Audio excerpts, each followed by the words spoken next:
Well, hello, everyone. A very happy evening to you. Happy Saturday. On our last stream, we finished The Edge of Control by Cody Alaniz. And today, we start and finish a new book, R. the Mystery Man by Amira Khalfi.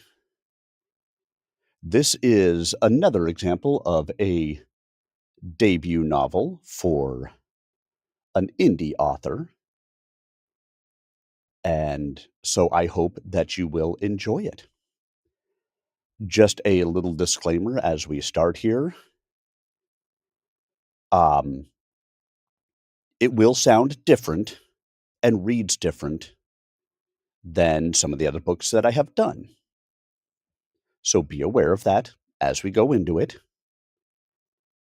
I am also going to read this because I'm reading this pretty much straight through. My plan at the moment is to take it, hit the record button, and just break on through to the other side. That's the ongoing goal at the moment. Now, I may have to take a break in here. We'll see how it goes. We'll see how long the story actually takes to read. But I say this to make you aware that I may not be engaging with chat as much throughout this reading because I will just be recording. But I invite you to participate with each other.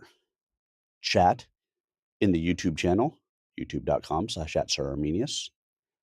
And the recording of this book will be available on the YouTube channel after tonight's broadcast. So, if you guys are ready, I too am ready. And so we will go ahead and dig into this debut novel by Amira Khalfi, titled R. the Mystery Man. I hope you all enjoy.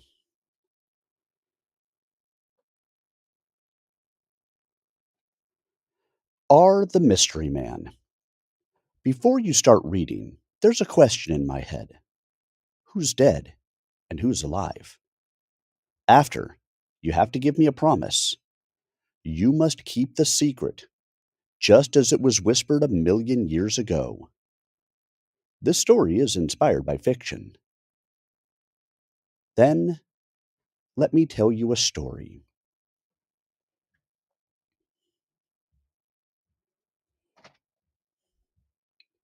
Can you remember when I used to buy you bread for your lunch? I have waited for you to invite me to have a lunch with you, but you never asked. I asked you to hold me as you hold your blanket in the cold nights of winter. In 18th of January, time passed and my hair asked me to move on. My hair moved on, but I could not. So look me in the eyes. Tell me what you see. You see me over here. Or am I just fantasy? Fantasy, you here in the summer air. But you and I are more than a cup of coffee in the dawn. Late night in New York City. They called that city the city that never sleeps. A hot cup of coffee between my fingers. A flame inside the candle does not want to turn off. Light from my phone screen. It seems that I got a message. But from who? Unknown contact. Tell me, who's R? R? Who's R? Unknown contact. Someone you love and you care about. Come on. Can't you remember him? Chapter 1. Unknown contact. I was confused about who that person is and who is R. So I texted him back with, "Who are you and who is R?" He replied with, "I cannot give you any hint. You think and tell me." I couldn't understand anything. I started to wonder who that person was. what he needed from me, and who this R that I think about. But suddenly I remembered someone, or I can say two. Maybe it's Rayanne, or, but I've never had feelings for Rayanne. But maybe he wants to revenge. The guy said R that I love and care about. Maybe it's. When I said that name, some old feelings woke up. Maybe him? But why would he do that? I took my phone and called someone who knows both of the stories. Chloe, my cousin. Called her once, twice. No answer. Where is she? Why didn't she answer? Hello?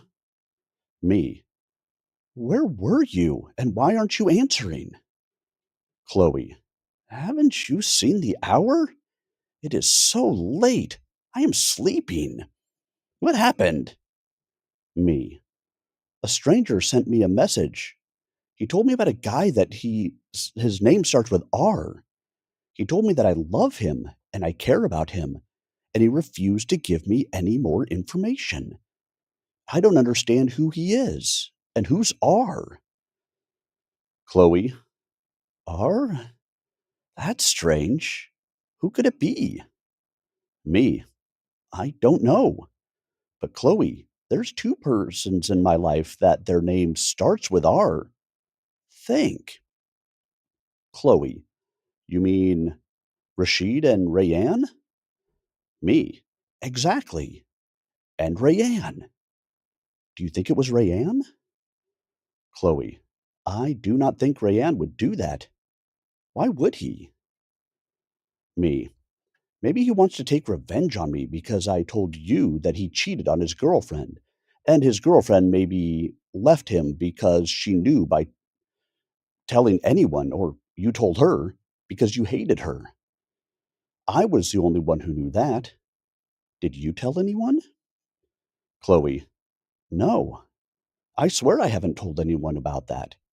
Listen, I don't think it's Rayanne. Maybe it's me. Why would he do that? Chloe. I don't know, but I think it's him. Go talk to him and maybe you'll know something. I'm tired. I'm going back to sleep. Good night. Me. Okay. Sweet dreams. Well, I'll text him and see what's happening. Chapter 2. Who's R?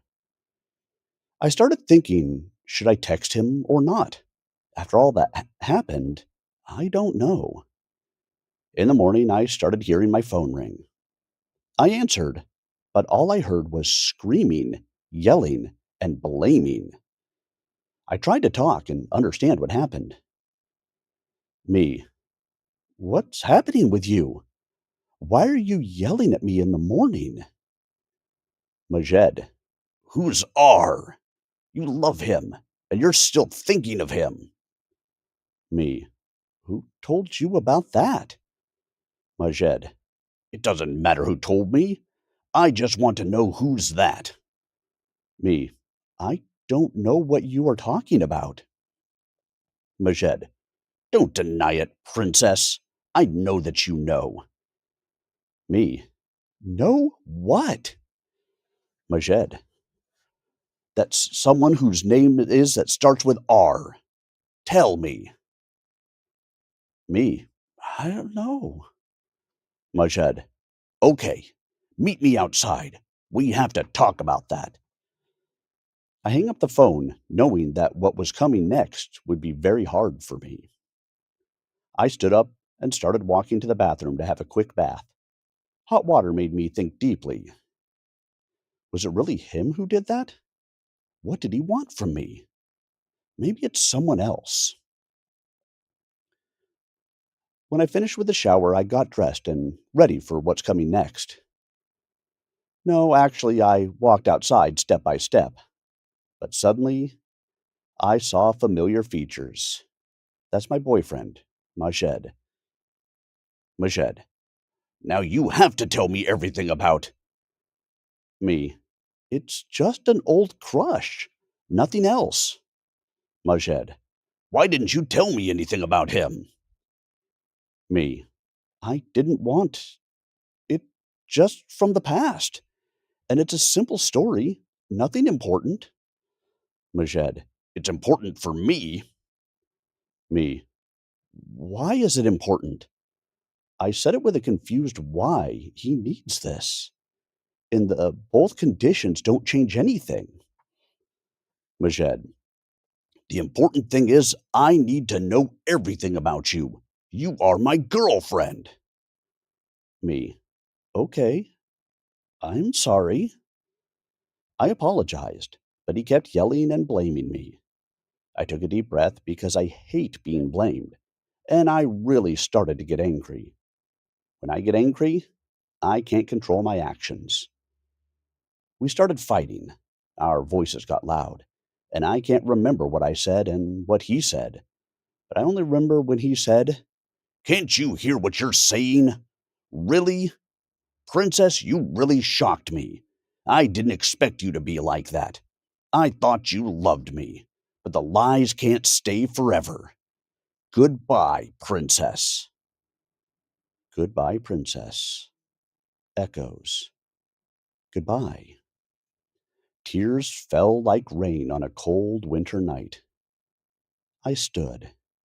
In shock, I realized I had lost my boyfriend because of R? Having anger issues is one of the worst things ever. Because after I've been mean to someone for no reason, I feel so much regret. And I couldn't stop thinking about it, and it killed me inside. I was taking steps into the house, but it was not like home in that moment. He had saved me once, pulled me out of the shadows of my childhood, made me believe I was more than just the forgotten glass child. But he's gone, and R, the mystery guy, had taken him. I lay down in my bed thinking, should I text or not? But I couldn't believe he did that because I was just, no, I should text him. I took my phone, looking for his Instagram account. When I saw his account, I started to worry. Maybe he will not answer me because he will be insulted by me. Maybe. I opened the chat and wrote, "Can I talk to you?" He didn't take a long time to answer, but just said, "No." I replied with, "I am not joking.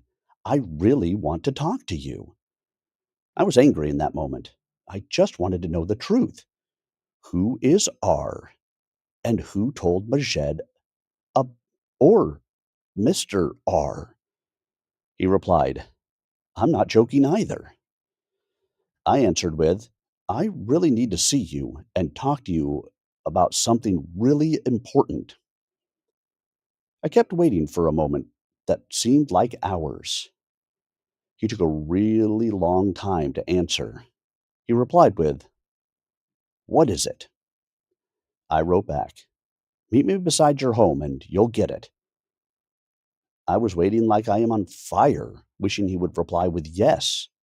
And he finally replied with, "Okay." My soul got back to my body, feeling like I was getting close to the answer. I took my jacket and walked fast to his house.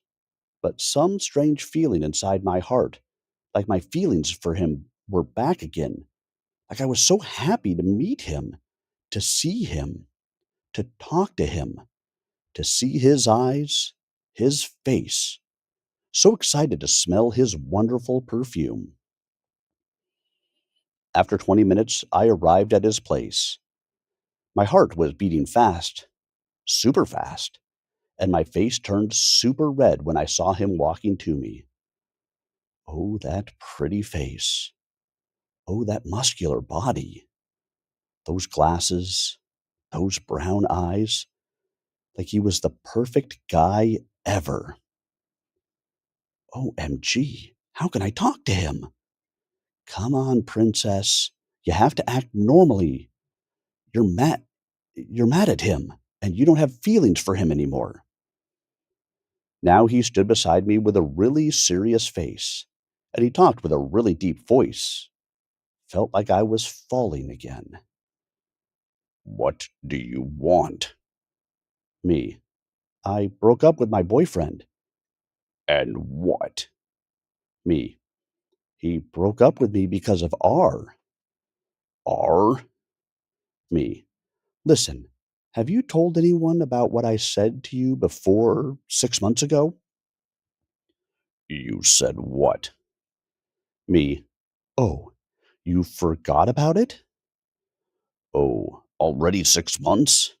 Yeah, I've told everyone, my dad, my sister, my mom, my friends.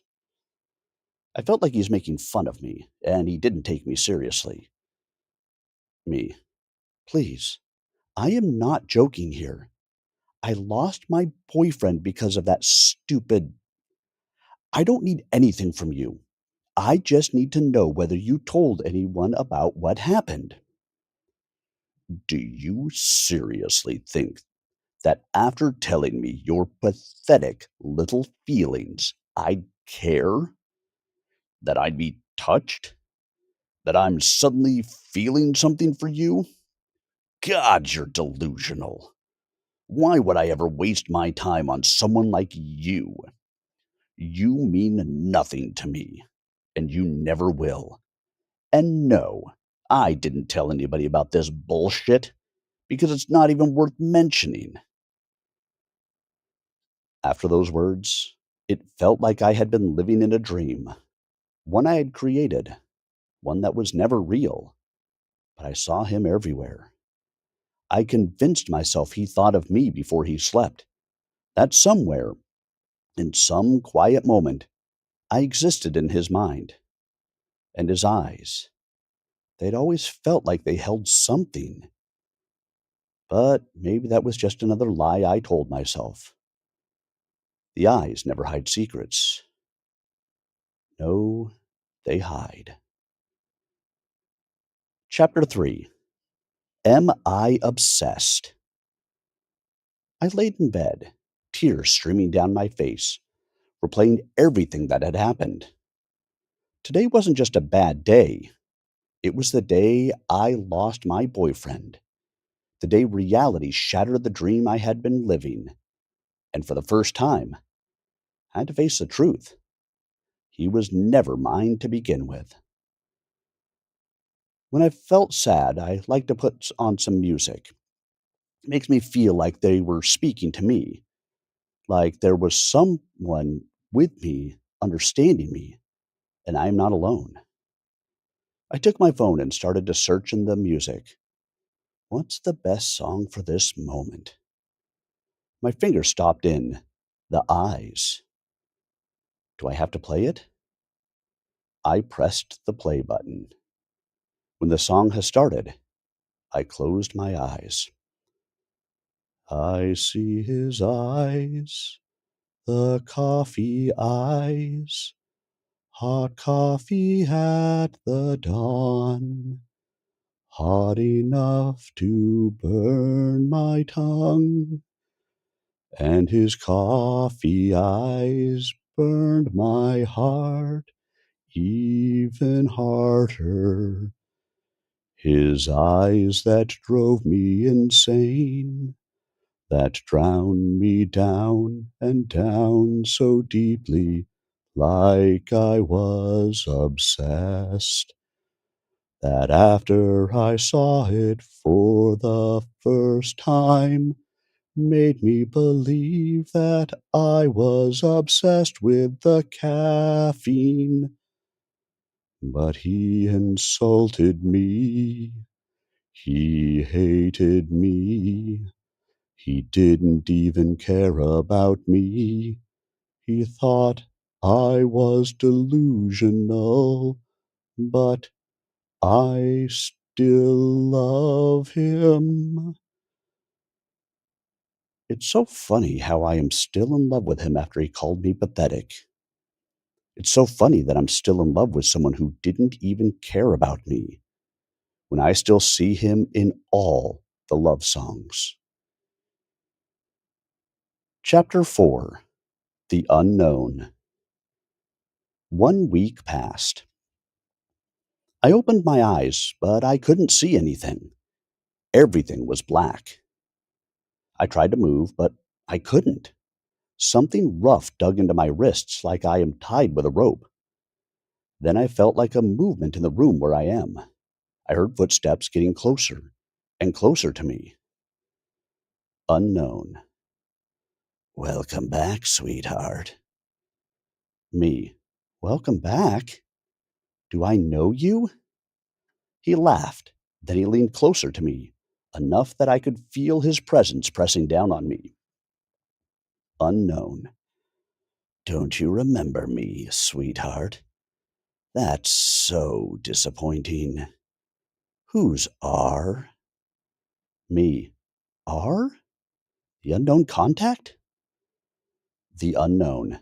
Exactly. I am impressed. You're really smart. His gloved fingers touched my cheek slowly. He reached up, fingers curling around the scarf tied over my eyes. With agonizing slowness, then he pulled it away. Light. Not much, but enough to let me figure out who's the unknown man. A tall, shadowed man. A mask. Smooth, emotionless, with black slits where his eyes should be. I swallowed hard and spoke. What do you want from me? The unknown. Interesting question. You haven't told me about R. Me. R? He shouted loudly at me, making my blood freeze. Don't act stupid. You and I both know who it is. Tears fell from my eyes in fear, and my throat tightened. I I don't know what you're talking about. He slammed his fist against the wall and laughed like a madman. If you don't want me to hurt you, then start talking. Tell me about R. Me. R that you want to know about is. He was my classmate that I had a crush on. The unknown. Huh? Continue. Me. I wanted to talk to him, so I tried to text him, but he blocked me. The unknown. And you confessed to him? Me. Not me. I didn't want him to know about my feelings. My cousin Chloe told him. She took his account from my phone and texted him about my feelings for him, and he made fun of me and blocked her. The unknown. Have you ever done anything after that? Me. Nothing. I just moved on and I started a relationship with someone. The unknown. All right. Me. So I told you about R. Can you let me go now? The unknown. Okay. But I promise we haven't finished yet. See you soon. After what he said, he leaned back toward me and tied the scarf over my eyes again. Me. What are you doing? Before I could scream, he lifted me up on his shoulder. I screamed loudly, Let go of me! But his grip was firm. Unknown. Shh, sweetheart. You're only making this harder for yourself. He started walking, and I had no idea where I was going.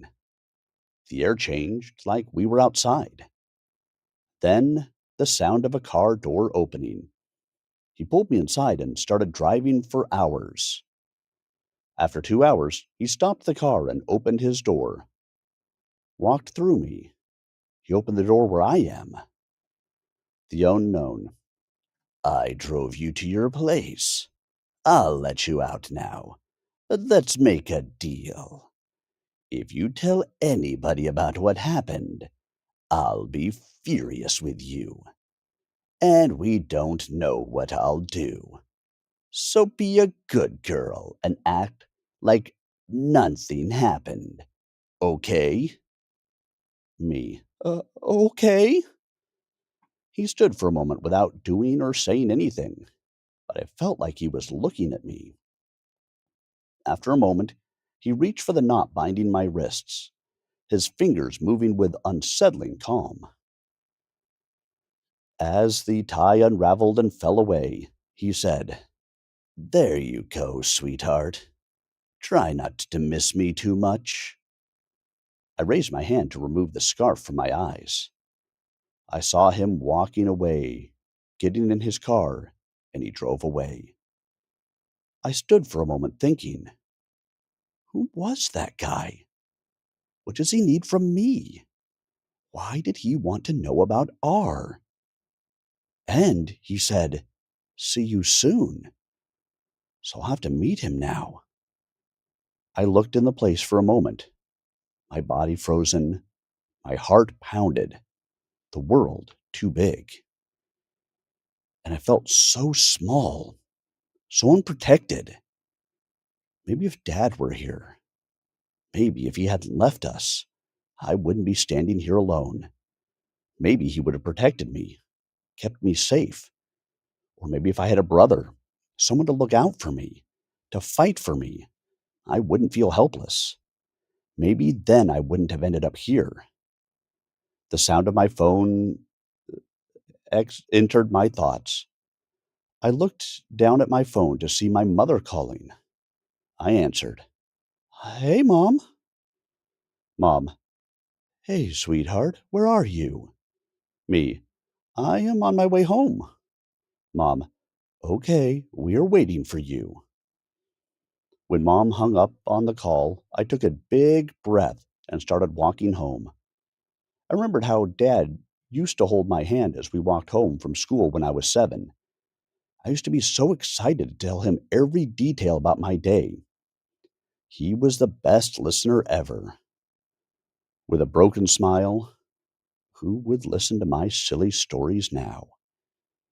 I stepped through the doorway into the living room, my eyes landing on Mom, who was sitting in the living room. Mom.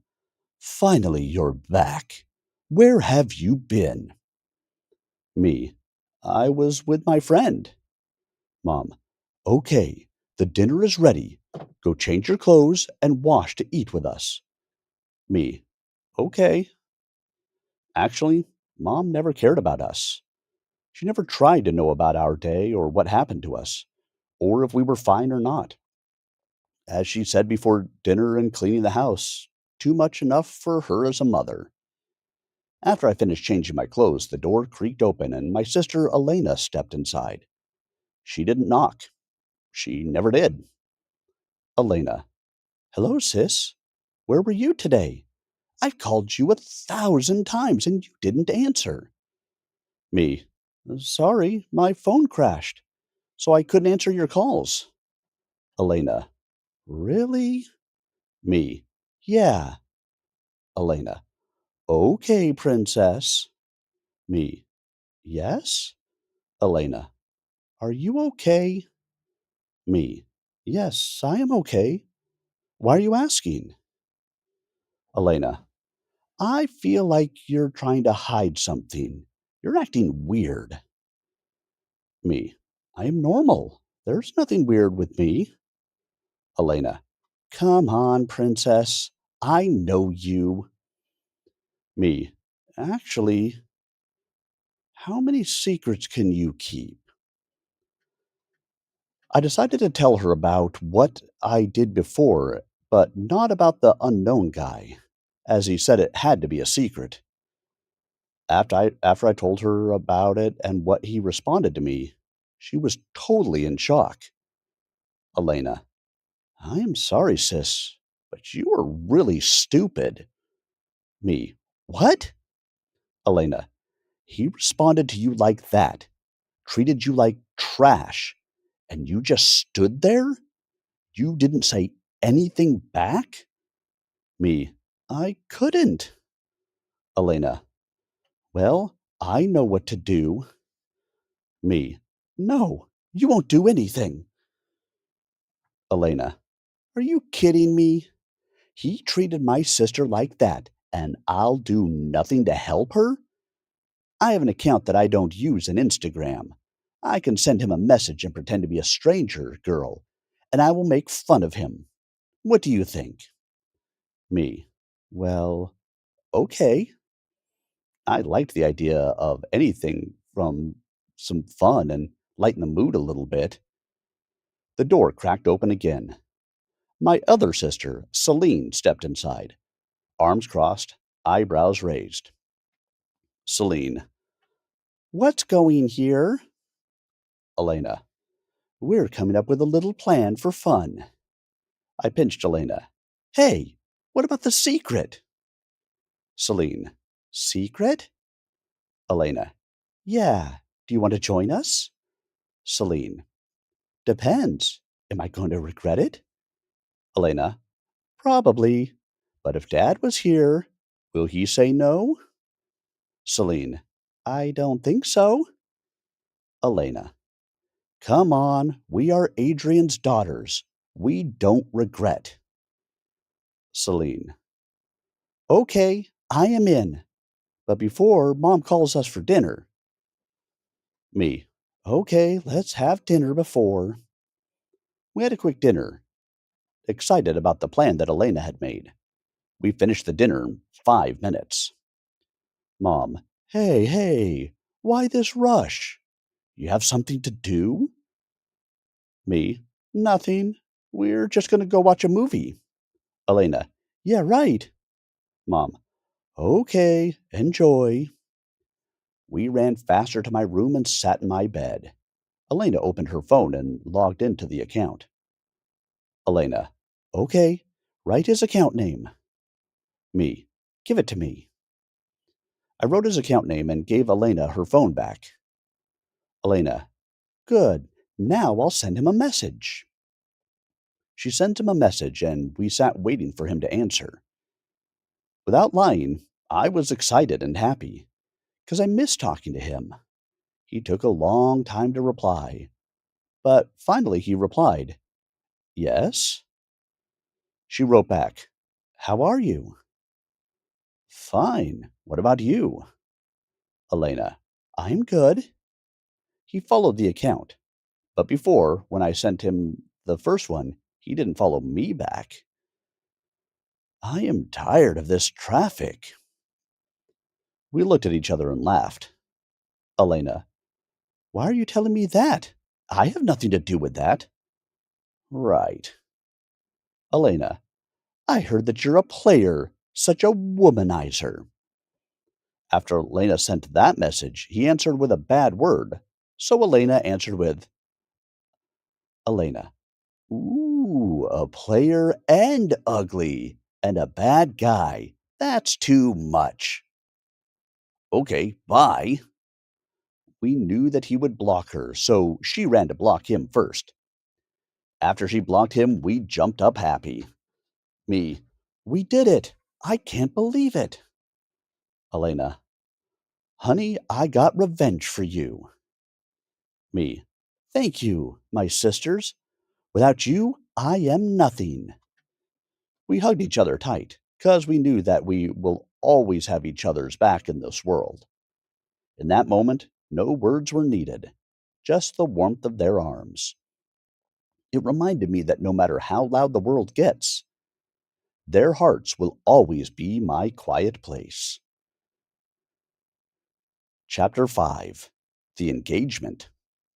4 p.m. the next day. A normal evening in New York City.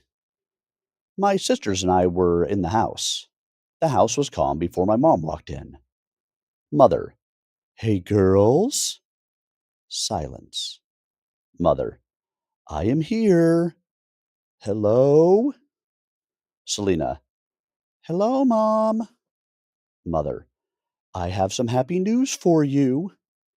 She pulled out her hand and showed us her ring. Mother. Surprise! We were totally shocked. We weren't expecting that. Elena. Is that happy news? Mother. I got engaged. Me. We see that. But with who? Mother. With the prettiest and coolest guy ever, my friend Victor. Elena. Mom, are you crazy? How can you replace Dad? Mother. Your father died years ago. What do you want me to do? Mourn him forever? Sit here and rot in silence just because you couldn't move on? I gave everything to this family for you girls. Now I am choosing something for me. I am getting married, and yes, he will live with us. You'll get used to him, whether you like it or not, because it's not your choice, it's mine. Celine. Okay. Celine stood up and walked away. Elena. Thank you, Mom. Then Elena did the same thing as well, stood up and walked with tears in her eyes. I looked at them walking away, tears in their eyes. Of course, anyone didn't like the idea of their father getting replaced, but I knew that the day would come. I stood up and walked to my sister's room. I knocked on the door of Selena's room. Selena. Yeah? Me. Can I come in? Selena. Of course. Me. Hey, sis. Are you okay? Selena. No. Me. Me too. But we should stay strong. At least we have each other. Mama's never been with us. Selena. I know. Me. Selena, listen. You're old enough to understand how complicated the situation we are in. But Elena's still a teenager and something might happen to her. Maybe she would be overthinking or hurt herself, and that could break her. We should not let her think too much and hurt herself. We should help her as her older sisters. Selena. Right. We should go to her right now. Me. Yes, come on. We both stood and made our way to Elena's room. As we reached her room, Selena raised her hand and knocked. No answer. Me. Elena? Selena. Elena, we are here for you. Elena. I don't need anyone. Me. Can we talk a little bit? Elena. No. Selena looked at me and whispered, What about we sing my dad's song? Me. Good idea.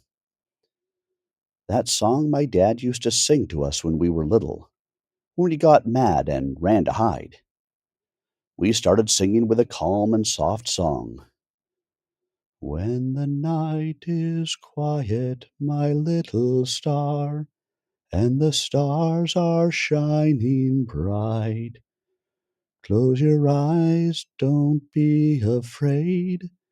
I will keep you safe tonight. When you're sad, don't run away. The monsters will run after you and try to hurt you even more. My little star, when you are sad, run to my arms and cry, and I'll keep you safe tonight. When the world feels heavy for your little heart, and you're feeling all alone, just remember I am here with you. You'll never be on your own. I'll be forever here in your heart. The door creaked and Elena jumped in our arms, holding us tight, crying loudly. Me. It's okay, Elena. We're here for you.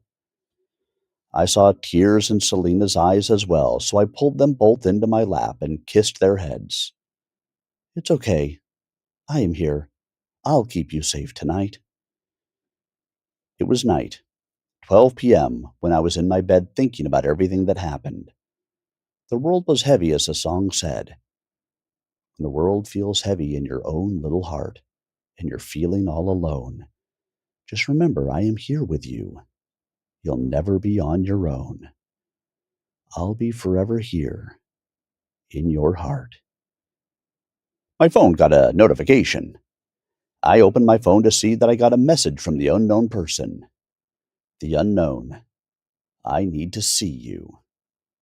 I turned off the phone, ignoring the message. Me. Enough for today. Chapter 6. Run. 1 p.m. at the Westfield World Trade Center in New York City. All I wanted was to have a walk to clear my head and buy some white papers and sticky notes and board pins.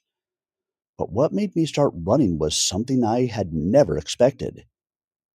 He was following me. He was walking toward me while I was lost in my thoughts among the people.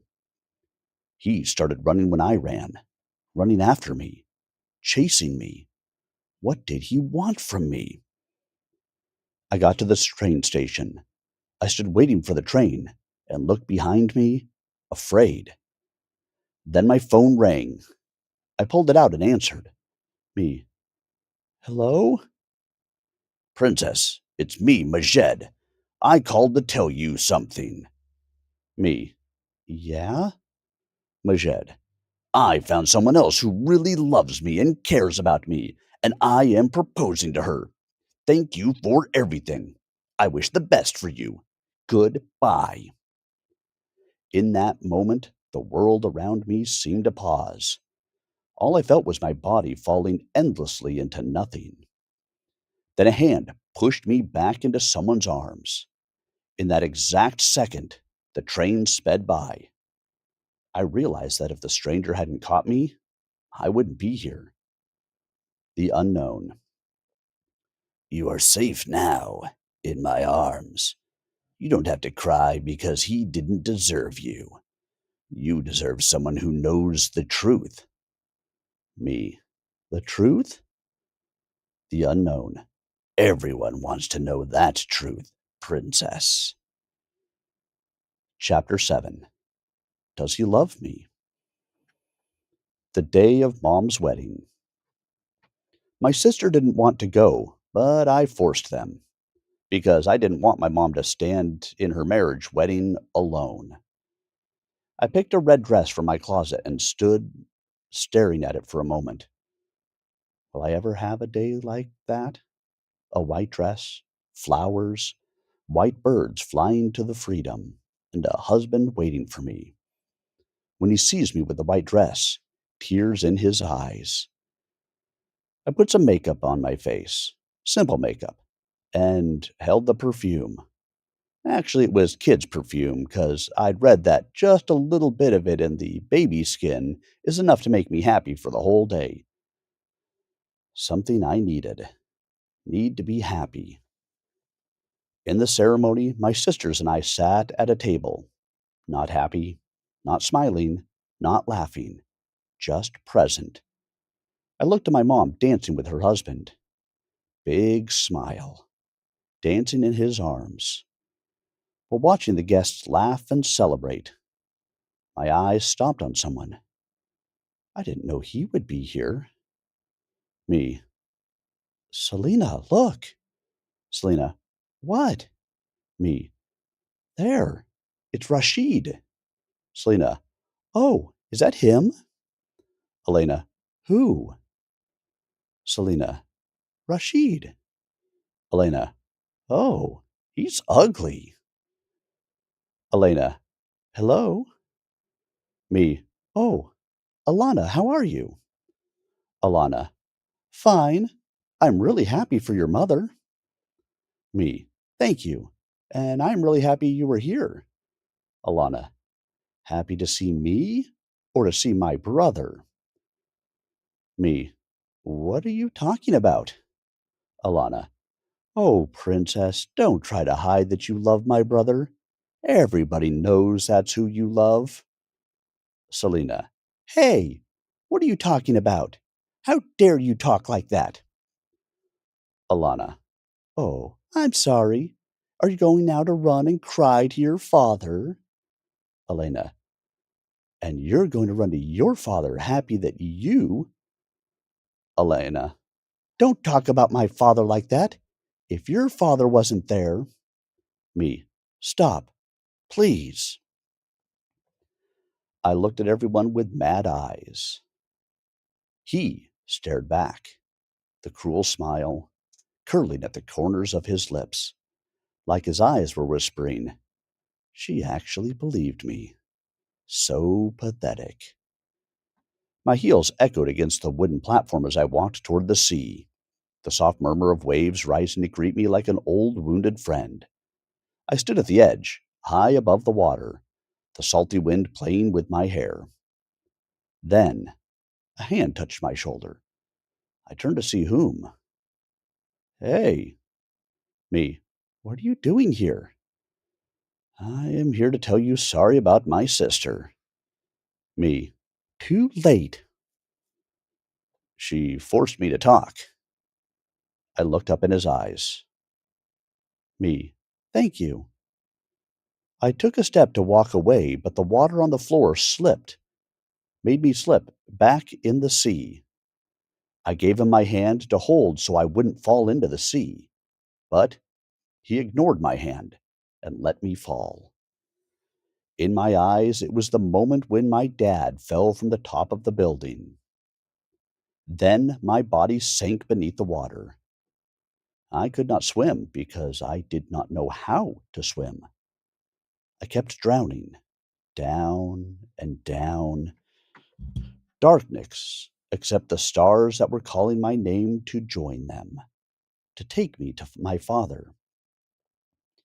I closed my eyes to enjoy the moment.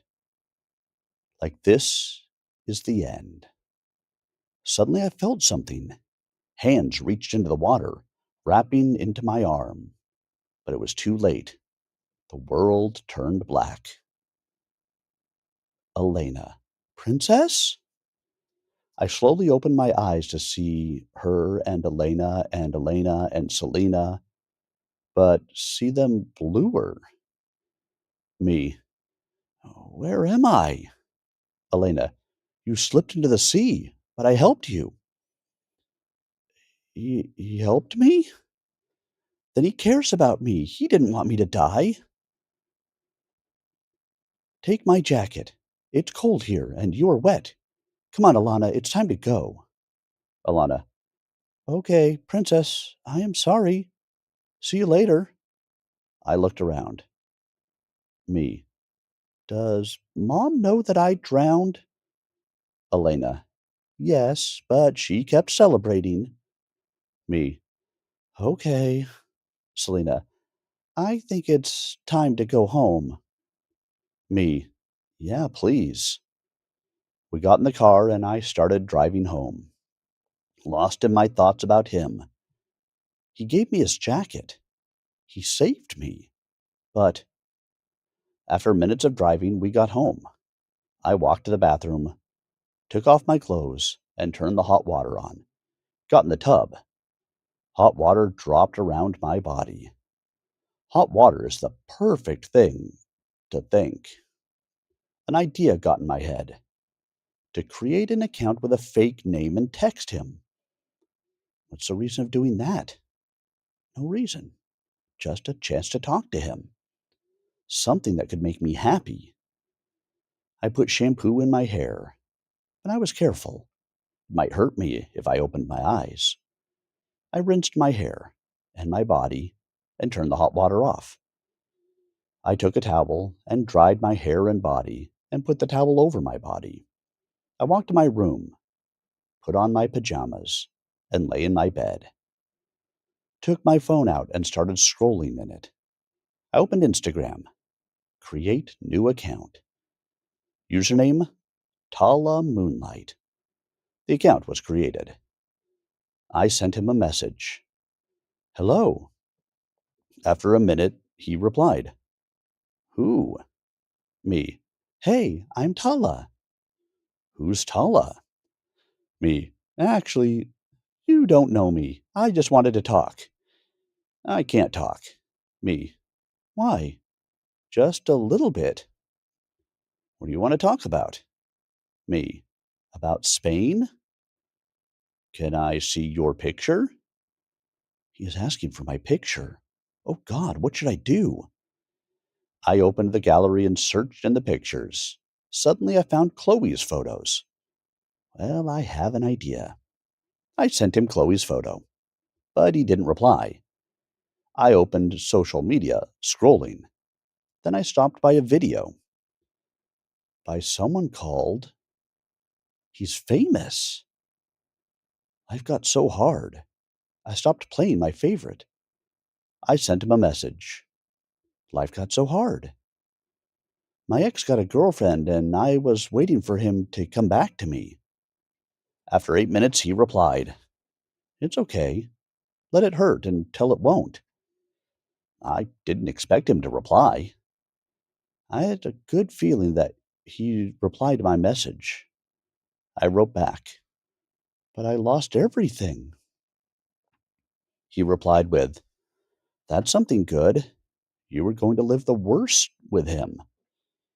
Actually, I did not expect him to reply. I started to watch his videos and his stories. He seemed kind in his videos. After days, after his stories and videos became one of my daily routines, it was 12 a.m. I decided to tell him what happened with Majed and me. I thought he was going to give me advice. But the next day, at 5 p.m., I opened Instagram and found out that he put up a story. His story was about the people who confess themselves that they are not at fault. Him. I have advice. Try to sit with yourself and think and feel the pain and let it go. Those people who say I broke up with my partner, he or she oppressed me a lot with fake crying. Him. And they in reality made it worse and played the victim role. He started laughing, but I got it. I put the phone in the bed and looked out the window. What if he's right? In Elena's rooms. Elena entered the room. She was about to brush her hair, but she found a perfume that wasn't hers. She thought that might be mine or Selena gave it to her, so she sprayed some of it.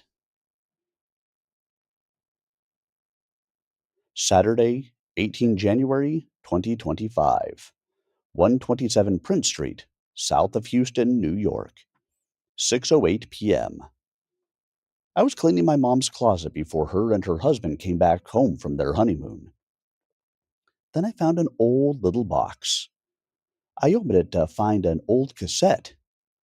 It was called Caroline Show 2000. It seemed to be an old show that my mom was hiding. I took it with me to my room. I opened my phone and searched on it on Google. Caroline Show 2000. And cloaked. Search. Caroline Show is a show presented in 2000 for the kids. The show had 8 episodes. Caroline Scoot, Caroline Rivas. Caroline Scoot has been dead with cancer at 9 years in the Hospital of Chicago in the 4th of July, 2002. Caroline Rivas has been disappeared since 2002, and there is no news about her. I could not remember if I watched that show before. However, I was not sure I had watched it, so I took the CD to my secret room, because I had a CD player from my grandfather's stuff. I placed it in and turned it on. The show started. Caroline 1. Welcome, friends. I am Caroline Rivas, and Caroline 2. I am Caroline Scoot, and you are in Caroline's Show. Caroline 1. Where are we, Caroline?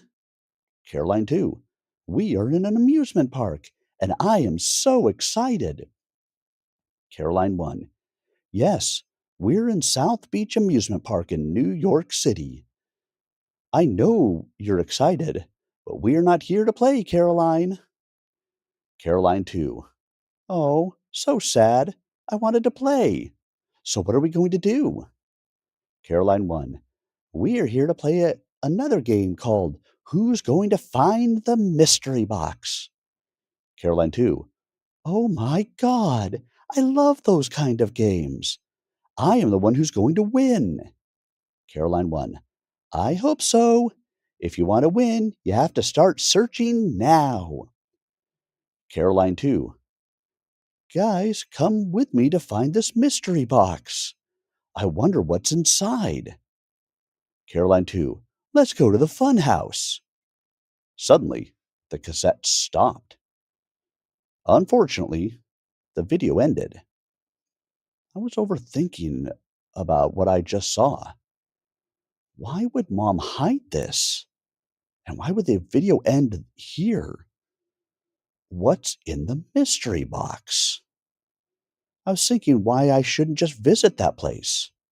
I opened Google and searched Smile Amusement Park, NYC. The result I found is that the amusement park opened in 1999, but it closed in 2002. And while there was no official public announcement with a detailed reason, it takes about 50 minutes to get there. While I was reading, I got notified that Sifu put a story in his Instagram. I opened to find that he was looking for a new place to discover. I forgot to mention that me and Sifu were talking and I replied to his story. I know a place to discover. He replied, Where is it? Me, first, can I go with you? He, Fine, tell me where that place is. Me, it is an old amusement park. It closed in 2002. What do you think? Sifu, okay, good idea. We can go tomorrow at 8. Me, okay, then see you tomorrow at 8. The next morning, 19 January 2025, 8 p.m. Sifu sent me that he is already downstairs waiting for me. I was trying to go outside without my sisters noticing me, but Selena stopped me. Selena, where are you going at this time? Me, I am going with my friend. Selena, who's that? Me, a friend of mine called Sifu. Selena, where are you going? Me, oh, Selena, I am late, and he's waiting for me. I gotta go. Talk to you later. Selena, okay, take care. I love you. Me, I love you more. I got outside and walked down the stairs quickly. I got to the neighborhood and looked for his car. I turned and saw him. Sifu yelled, Come on, get into the car. I walked to the car. Me, good morning. Sifu, good morning. How are you? Me, I am good. How are you? Sifu, I am good. I'm glad to know that you're good. Me, thank you for letting me go with you. Sifu, I'm the one who's supposed to say thank you. Without you, I wouldn't have found a new place to discover. By the way, how did you find this place? Me, actually, it's a long story. Sifu, please tell me. Our way is long. Me, okay. Yesterday, I was cleaning my mom's closet and I found a small box. There was a cassette in there called Caroline's Show. So I have an old TV and I found it with my grandpa's old stuff. It was a chance to play and I saw the Caroline Show. Before I played the show, I searched about the show to find out that the show was for kids in 2000 and that the show is by two girls, Caroline Scoot, that died at 9 years old, and Caroline Rivas, who disappeared in 2002. I played it and found out that the first episode is in Smile Amusement Park, and they were like looking for a mystery box. Sifu, oh, that's a really good mystery story.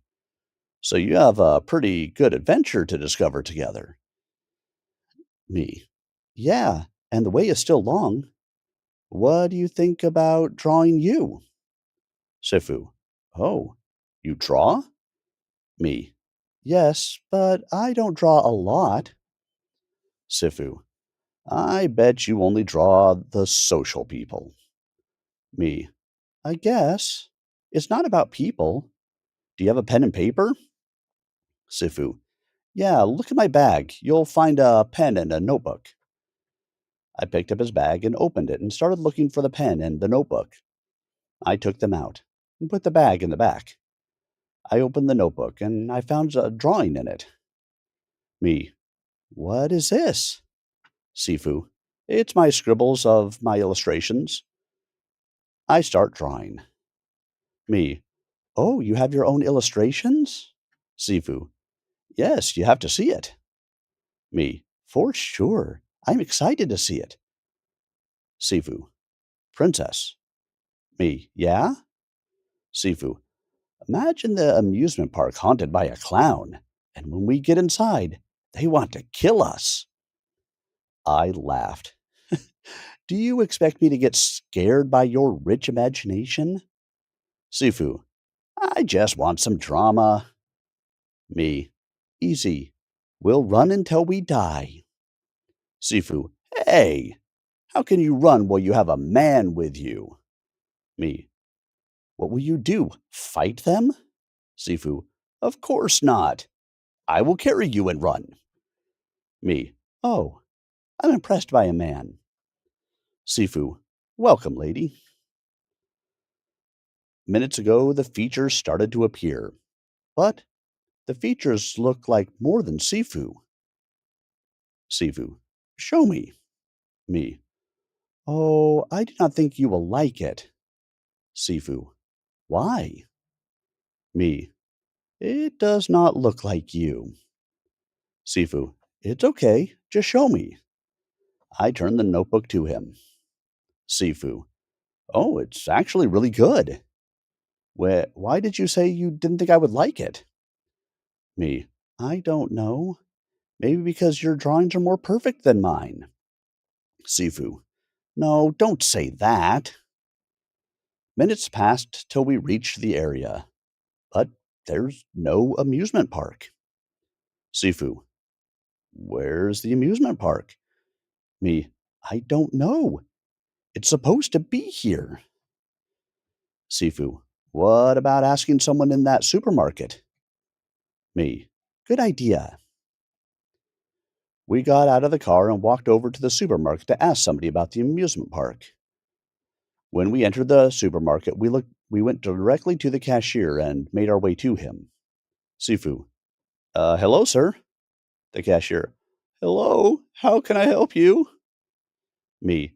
Actually, we want to know about the amusement park that was in the area. The cashier. It has been redeveloped. Me. Oh, so do you know why it closed? The cashier.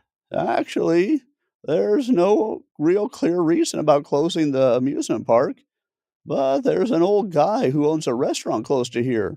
You can go and ask. Me. Okay, thank you. Sifu. Have a nice day. We walked out to the supermarket, making our way over to the restaurant. We saw an old man sitting outside the restaurant, so we walked to him to ask him if he knew anything about the show. Me. Excuse me, sir. The old man. Yes. Me. Do you know any specific things about the amusement park that was in this area? The old man. Yes. How did you know about it? Me. I heard on it about it on Caroline's show. The old man's face changed immediately after hearing Caroline's shows. The old man. How do you know about that show? Me. I actually found it in my mom's closet. The old man. Do you know that there's only one copy of that show and it is lost? Me. So, do you mean my mom has the only copy? The old man. How many cassettes does she have? Me. I found only the first episode. The old man. Do you know how she found it? Me. No, I don't know. But we want to know about what's inside the box that Caroline was looking for. The old man. Actually, I have something. The old man stood up. Wait here for me. He went inside the restaurant and took a few minutes to get back. But when he came back, there was a paper in his hand. The old man. Actually, before the demolition of the amusement park, we found this paper in a box. Maybe it can help you. It was a random paper, and some random signs were written on it. Nothing clear in it. Sifu. Okay. Thank you, sir, for your help. Have a nice day. Chapter 9. Once in a Blue Moon. Monday, 20 January 2025.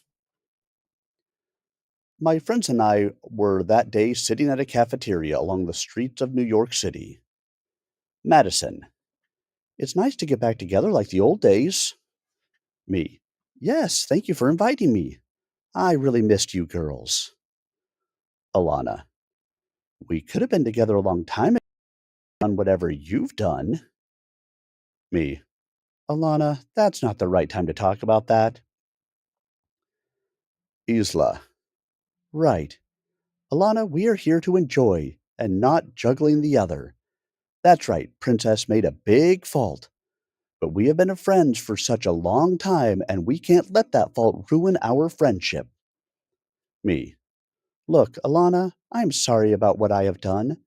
I know I have crossed the line, and I promise you I will never get close to your brother again. Madison. Come on, Alana. She promised you.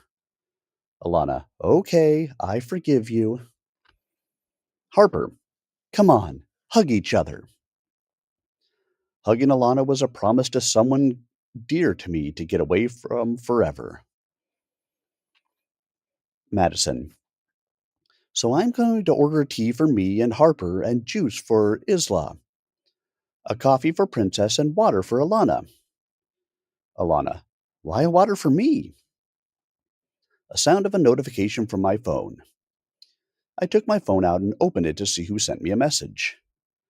The sender is David Carter. My world stopped in a moment. Disbelief in what I saw. I froze trying to understand. But my dad died years ago. How can he send me a message? Harper. Princess, what happened to you? Me. I just got a message from my dad. Harper. Your dad? Alana. Isn't your dad passed away years ago? Me. Yes. Madison. Give me the phone. Madison took the phone from my hand and read the message. Madison. He only sent hello. Isla. Ask him who he is. Madison asked the sender who he was, and he replied immediately, David Carter. I am your dad, sweetheart. Madison, he replied with, I'm your dad, sweetheart. I took the phone from her hand and wrote, No, you are not. My dad passed away years ago. Tell me who you are and what you need. David Carter. 178-269-376. Need you. Me. He said 178-269-376. Need me. Isla. Tell him that you don't understand. I wrote, I don't understand. What does that mean? David Carter. The paper will explain it to you. Isla. What did he say? Me. He said the paper will explain. Harper. What paper? Me. On Saturday, I went to a certain place to ask for something, and somebody gave me a random paper. Madison. What's that thing you asked for? Me. Actually, I asked about a show that I found in my mother's closet called Caroline's Show. And I found out that the show is lost and that my mother has the only copy of the show. Alana. Haven't you asked your mother about the show? Me. No, she just came back from her honeymoon. And maybe she would get mad if she saw that I saw something that I wasn't supposed to. Isla, does that, do you have the paper with you? Me, yes. I pulled the paper out of my pocket and showed it to them. Harper, that's weird. Nothing clear in it. Alana, yes. How can you solve this symbol? Harper, wait. He said 178269376.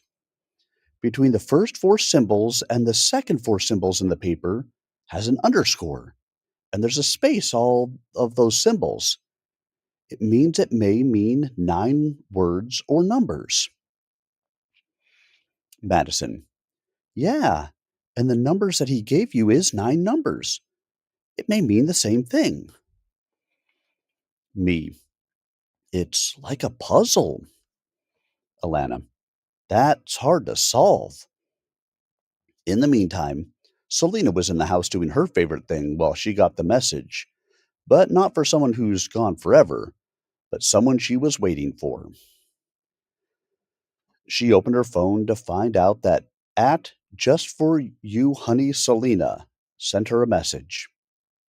Is that a fan or someone that knew her or someone making fun of her? Him. Hi, Selena. Please reply. Selena. Who are you? Henry. That's me, Henry. I miss you. When Selena got that message, she jumped out of happiness because finally the love of her life came back to her. After he had blocked her on all the social medias without a reason. Selena. Henry, finally you're back. I can't believe that. Henry. I am sorry, honey. I didn't mean to leave you like that. That wasn't the first time that Henry left Selena. He used to leave her, and whenever he wanted something from her, he would give up a delusional excuse to get her back. Henry. I had to leave you. Listen, Selena, you know I am a jealous man, and seeing you like that makes me jealous. So jealous. Selena. Seeing me like what? Henry. With the clothes you wear and the eyes of the boys on you? Can you imagine that I went into a coma just because a boy looked at my sister's eyes? Selena. I didn't know that. I am sorry. Henry. Don't worry, honey. Do you know, honey, that I missed you? Can I see you? 8 p.m. in New York City, 127 Prince Street, south of Houston. Princess House. My mom was in the kitchen making the dinner when I went to ask her. B. Hey, Mom? Mother. Yes, what do you want? Me. I want to ask you about my dad's phone. Do you have it? Mother. No, I haven't seen your father's phone since the accident. Me. You mean it's lost? Mother. Yes. Why do you ask about your dad's phone after all these years? Me. Nothing. I suddenly remembered it. Nothing important. Mother. Okay. I walked out of the kitchen and took my phone to call Sifu. Sifu. Hi, Princess. Me. Hey, Sifu. I have new news. Sifu. Tell me. Me. I got a message from my dad. Sifu. What? Your dad? How? Me. I don't know how, but he told me that the paper that we found will explain to me. Sifu. How can we if we don't understand the symbols? Me. I don't know. But what I do know is there's a big adventure waiting for me. Sifu. For us. You're not alone, Princess. Me. Oh, thank you, Sifu. Sifu. That's my job.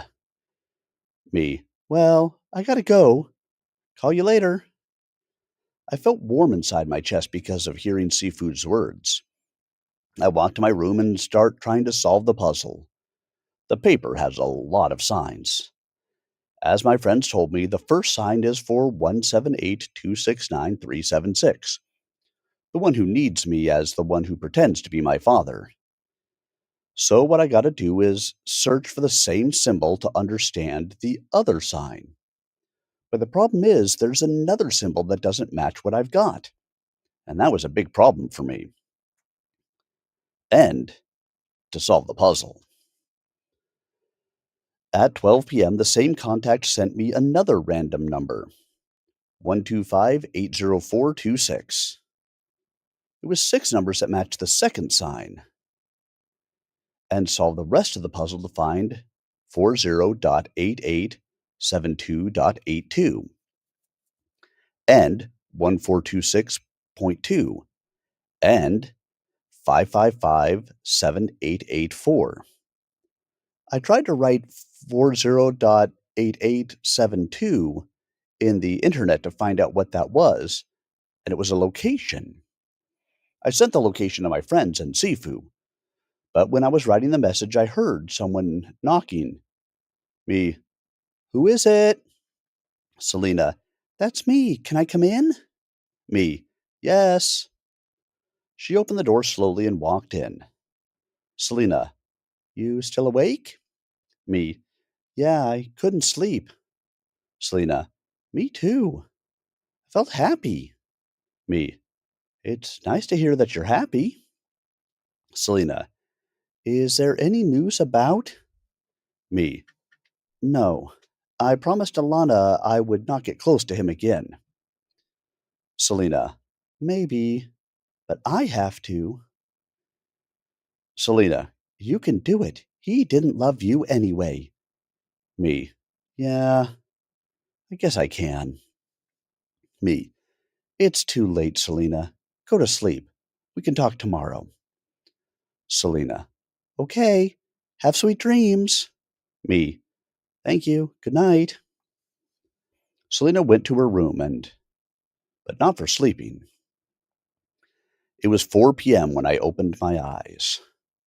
Everything was dark in the room, but I felt like someone was with me, like someone breathing, and I couldn't move, like I was tied. Then I saw my dad standing in the corner of the room. My blood froze. I tried to scream and talk or even breathe, but I couldn't. I felt like dying, like someone was choking me. Then I woke up, gasping for air. It was just a dream. I glanced toward the corner of my room and found nothing. My throat was dry. I got up, making my way to the kitchen, craving some water. But when I walked across Selena's room, I heard her talking and laughing. I wanted to know why she was still awake at this hour, but I decided to ignore it and continue on to the kitchen. I took a glass of water and went back to my room to sleep. Night tells a different story. A story of a lover jumping on a star that her lover draws with the most beautiful colors, without realizing that the colors could be gray. And another story of a forgotten teenager dream that swims in the ocean, and a story of two friends between them a promise to ignore the color blue of the ocean, and all the stories that tells in the night called Once in the Blue Moon. Chapter 10 Sinmar. Tuesday, 21 January 2025. 7 a.m. at Princess's house. Me. Yeah, I told you we should visit the place. Maybe we can find something that can help us. Sifu. Princess, I don't know. Me. Sifu, are you afraid or something? Sifu. No, I am not afraid. Of course, I can't let you go there alone. Me. So, are you coming? Sifu. Yes, for sure. Me. Thank you. Then I'll call you later. My mom walked into the living room with a nervous look on her face. Mom. Girls, have you seen a cassette in my closet? Elena. A cassette? Me. Is it lost? Mom. Yeah, actually, I put it in my closet before I left and I haven't found it. Elena. No, I have no idea. Me. Is it important? Mom. Nothing important. Elena turned to me when my mom left. Elena. I want to ask you something. Me. What? Elena.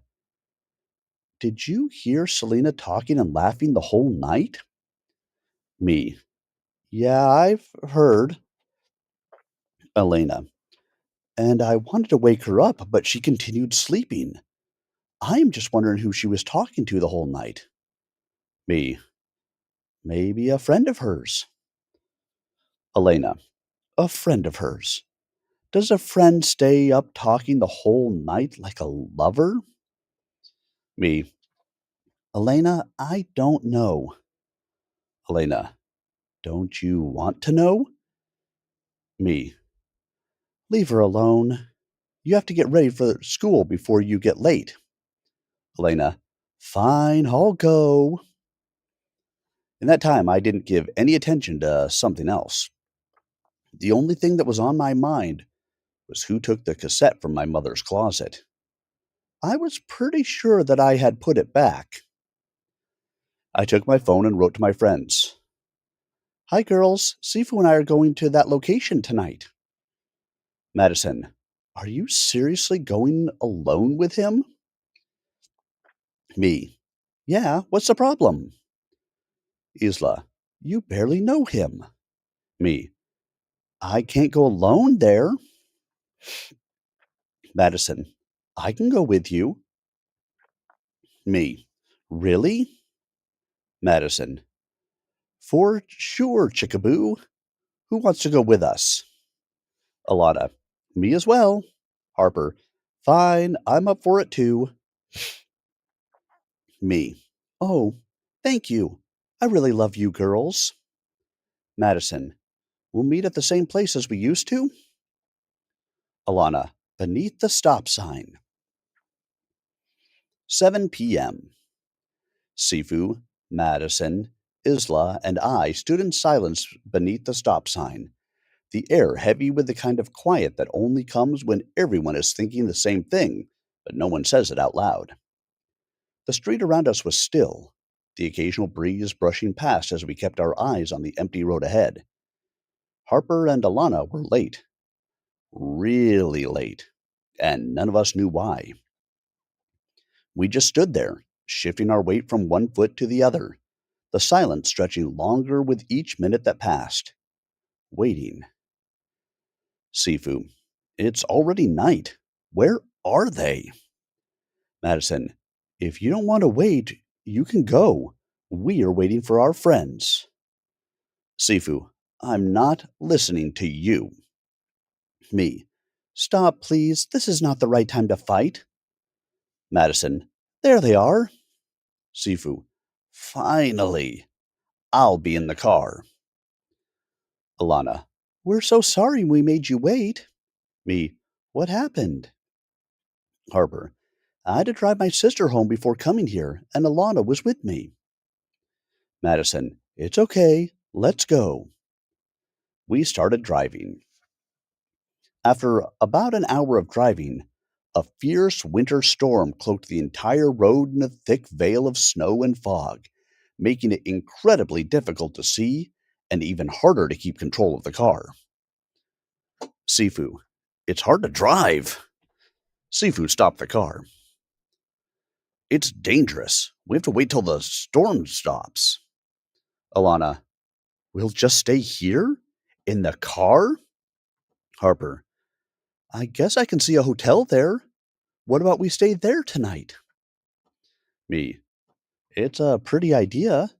We can stay safe in there.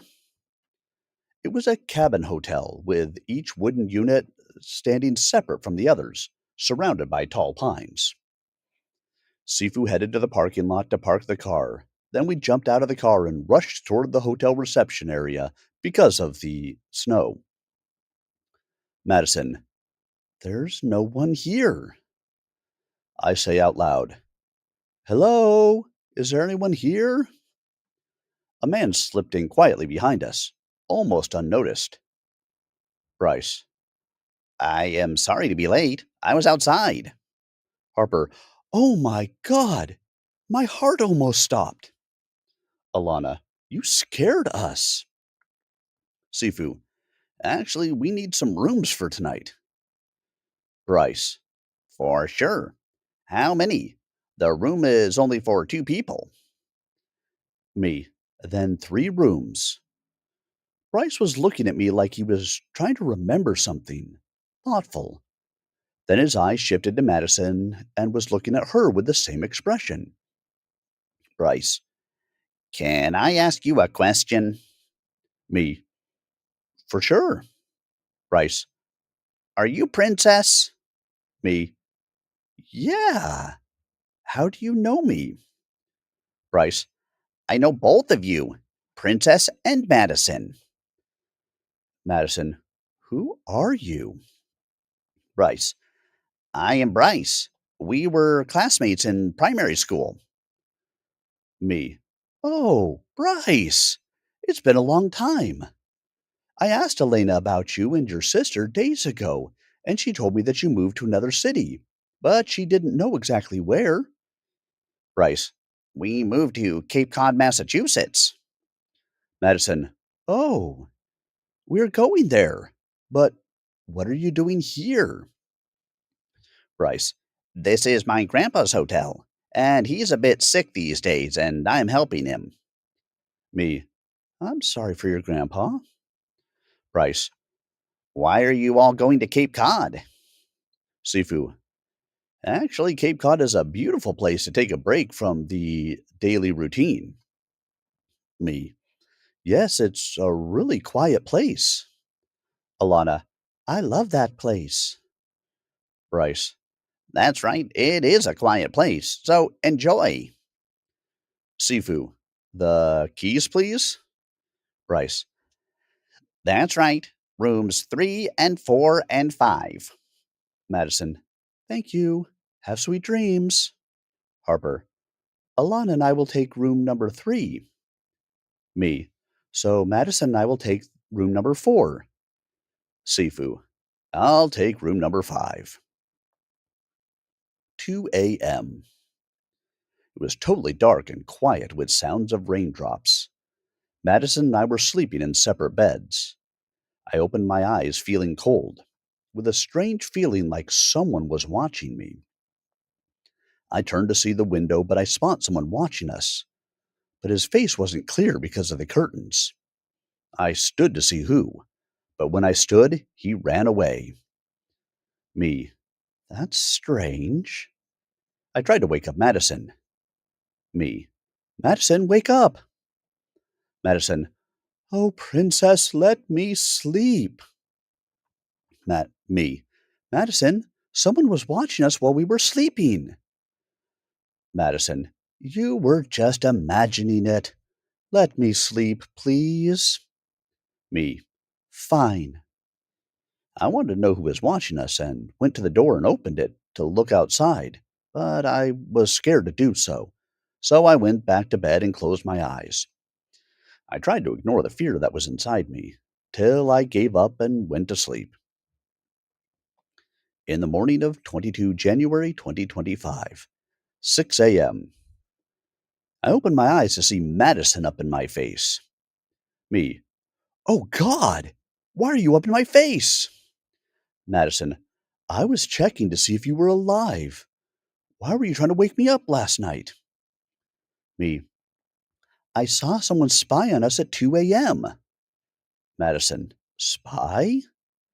Me. Yeah. Someone was watching us. When he saw me standing, he ran away. Madison. That's scary. Maybe you were imagining it. Me. Yeah, I was imagining it. I rolled my eyes and stood to wash my face. Madison. Harper called me. She asked when we were going to leave. Me. I don't know. I'll call Sifu to see if he's awake. Madison. Then call him and ask him if he's ready to go. Me. Okay. After I washed my face, I called Sifu, and he said that he's ready to go. We got ready, and I went to give Bryce the keys. He was already in the reception area. Me. Good morning, Bryce. Bryce. Good morning, Princess. How was your night? Me. So good, thank you. Actually, I'm here to give you the keys and tell you goodbye. Bryce. Oh, that was quick. Me. Yes, we already have a long road. Bryce. Okay, I wish you a safe road. Take care of yourself. I left the reception and got into the car. Everyone was in the car waiting for me. Sifu. So what happened? Me. Nothing. I just gave him the keys and said goodbye. Alana. You haven't told us about Bryce. Madison. He was our classmate in the primary school and the middle school, but when we graduated from middle school, he moved with his family to Cape Cod, Massachusetts. Sifu. Princess, you told him yesterday that your sister told you that they moved. How does she know? Me. Her little sister was a friend of Elena's, and a classmate as well. I didn't know they actually moved on. Madison. I told you before. Me. I forgot that you told me. After a long drive, it took us 5 hours and we reached Cape Cod, Massachusetts. 10:45 a.m. Cape Cod, Massachusetts. Cape Cod felt almost unreal. Even in the heart of winter, the place wrapped us in warmth, and the waves danced happily, and the air held a story of one waiting just beyond the horizon. We were walking around the city just to find a clue, but suddenly I got a message from David Carter. David Carter. The morning sun, but it doesn't hurt. Give the shoulders a gentle kiss to make a mark for forever. Sifu. The morning sun? What does that mean? Me. I guess it's another quiz to solve. Harper. It said the morning sun. Maybe it leads to the north. Madison. Yes, so we should go to the north. Maybe we'll find something. We walked to the north where the sun will rise. When we were walking, we saw a regular woman singing, and the song was about swimming in the sea where the sun rise. We waited for her to finish her song before asking about the warm sun, the one that doesn't burn or sting, just stays. When she stood to leave, we stepped closer, and I, not knowing how else to start, simply said, Excuse me, ma'am, do you have any idea about the morning warm sun that doesn't hurt, that gives the shoulders a gentle kiss, to make a mark forever? The woman. Oh, are you trying to solve a quiz? Me. Yeah, kinda solving a quiz. The woman. Maybe the sun on the wall in the center of the city can give you a clue. A sun in the wall could give us a clue to solve this quiz. So we thanked her and made our way to the big sun in the wall. We found it, but it seemed so familiar to me, like I'd seen it before. We faced the wall in silence, and I tried to understand how I could solve the quiz. A little girl walked closer and asked us a question. Why are you looking at the Sinmar sun like that? Madison. It's called the Sinmar sun? Harper. Who's Sinmar? The little girl. The king of Flamingo Land. Don't you know him? Me. No. The little girl. Then I'm not supposed to talk. Me. Why are you not supposed to talk? Little girl. Because I promised my mom not to talk. It's a secret. Sifu.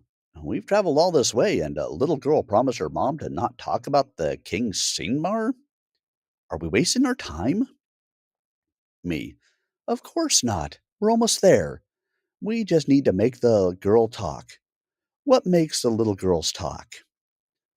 Harper. I have a little sister, but little kids are hard to convince. Sifu.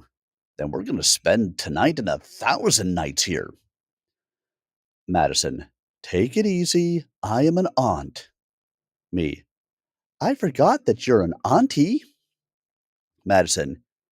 You don't have to say it twice. Me. Okay, auntie. Tell us how we can convince her. Madison. I said don't say it twice. Me. I could say it. Alana. Stop, princess. Let her talk. Madison. Maybe strawberry ice cream will help. Harper.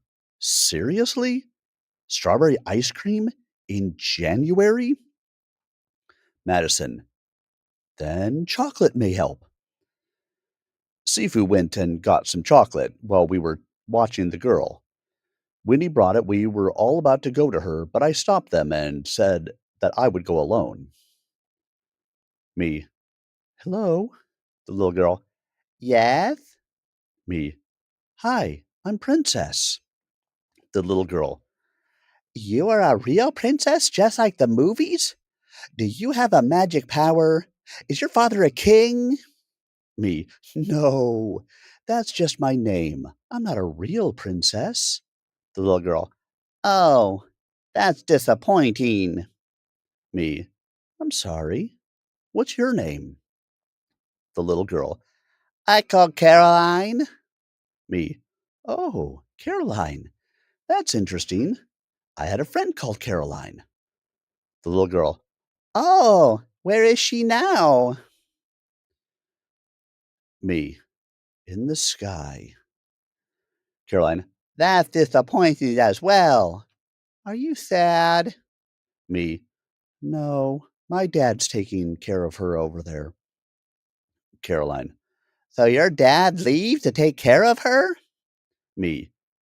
Kind of. So, can we be friends instead? I brought you some chocolate. Caroline. I'm not sure. Sorry, I can't. She ran away before I could change my mind. Before I could change her mind. Sifu. You couldn't convince her? Me. Yeah. Sifu. Don't give up then. Harper. Chocolate can convince a kid then, Auntie. Madison. It worked with me. Alana. She's called Caroline just like the girl and the woman in the show you talked about. Me. I think it's just a coincidence. There's a lot of girls named Caroline. Sifu. Has anybody thought about where we're going to sleep tonight? Madison. And the hotel for Sun? 23 January 2025. 9 a.m. A knock on the door while we were eating breakfast. Sifu.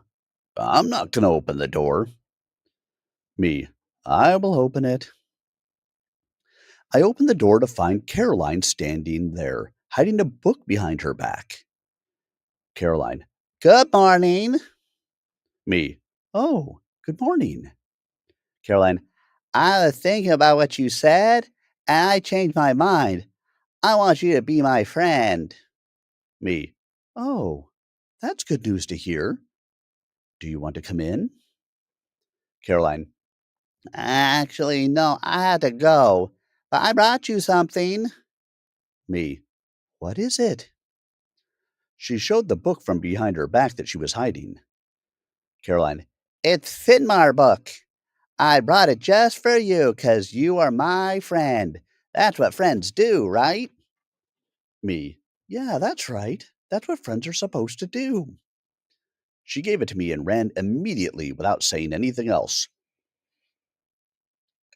Alana. Who was that? Me. Caroline. Alana. Wait, what? Me. She gave me that book and ran away. Harper. Book? About what? Me. Sinmar. Alana. Oh, that can help us. Madison. Give it to me. She took it from me and opened it to find all the pages were written with signs that we don't understand. Madison.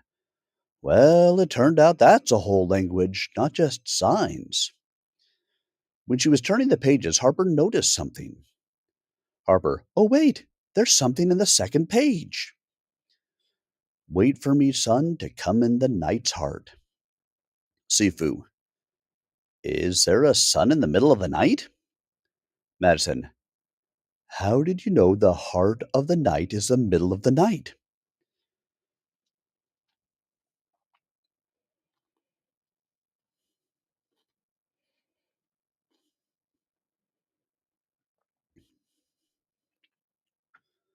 Sifu. Easy. I'm not stupid. Me. What do you mean it's stupid? Sifu. Girl, I know 'cause I used to write scenarios. Madison. By the way, your video is not funny. Sifu. It's okay if you don't find it funny. At least someone else found it funny. Did you give them the book? Caroline. Yes, sir. Good girl. Caroline. What about my strawberry ice cream? Of course. The unknown guy was watching them as he tried to follow the guy, but he suddenly disappeared. The unknown guy. Well, princess, what are you hiding? The middle of the night. We got out and walked to the Sinmar Sun, but when we passed through the garden, we saw something strange. A woman wearing white clothes with messy hair playing in the swing. Alana. What's she doing? Madison. Maybe she's homeless. Harper. Or crazy. Alana. Yes, maybe she escaped the insane hospital. Me. Or maybe she's a ghost. Sifu. Let's just keep walking. Me. Are you scared? Sifu. No. I just don't want her to kill me. Me. I know you're scared because we're all scared. Sifu. What about we call her? Me. That's okay. We run till we die. Alana. I guess it's not a good idea. I don't want to run. Let's just keep on our way to the sun. We reached the sun, and it was almost the heart of the night. The heart of the night. The sun in the wall was lit, and the waves rose up high. The wind tried hard to rip a tip of my shirt. I went out of control and started to see everything turn black. Started seeing something inside the sun. I saw a guy talking with a strange language without stopping for 1 second. His eyes were like a lamp. I couldn't see inside it. But what I noticed was that he was wearing a necktie. It was a beautiful, or it was, he was wearing a necklace. It was a beautiful necklace, like it held the ocean inside. Then he suddenly stopped talking and he told me, the grandchildren's call loud to go back to the land of the roots. Me, yes, but the grandchild has strangers. Me, they're not strangers, they're family. Family is dearest to me. Then take care of the land of your roots. 10:15 a.m. New York City. In front of the lake, Selena and Henry were sitting. Selena, even though we're still in the winter, the weather is warmer than I thought it would be. Henry, take off your jacket then. Selena took off her jacket, and Henry took it from her and smelled it. Henry, the smell is fabulous. I love it. Selena, yours smells good as well. It's everywhere. Can you give me your perfume's name? Henry, it's called They Love. Selena, I love you. Henry, I love you too, Selena. The love, just like a perfume vial, fragile and rare. Once shattered, it will be hard to find a similar one. Rule number 1. Make sure in the winter not to take off your jacket. Even though the weather is getting warmer, you may get sick.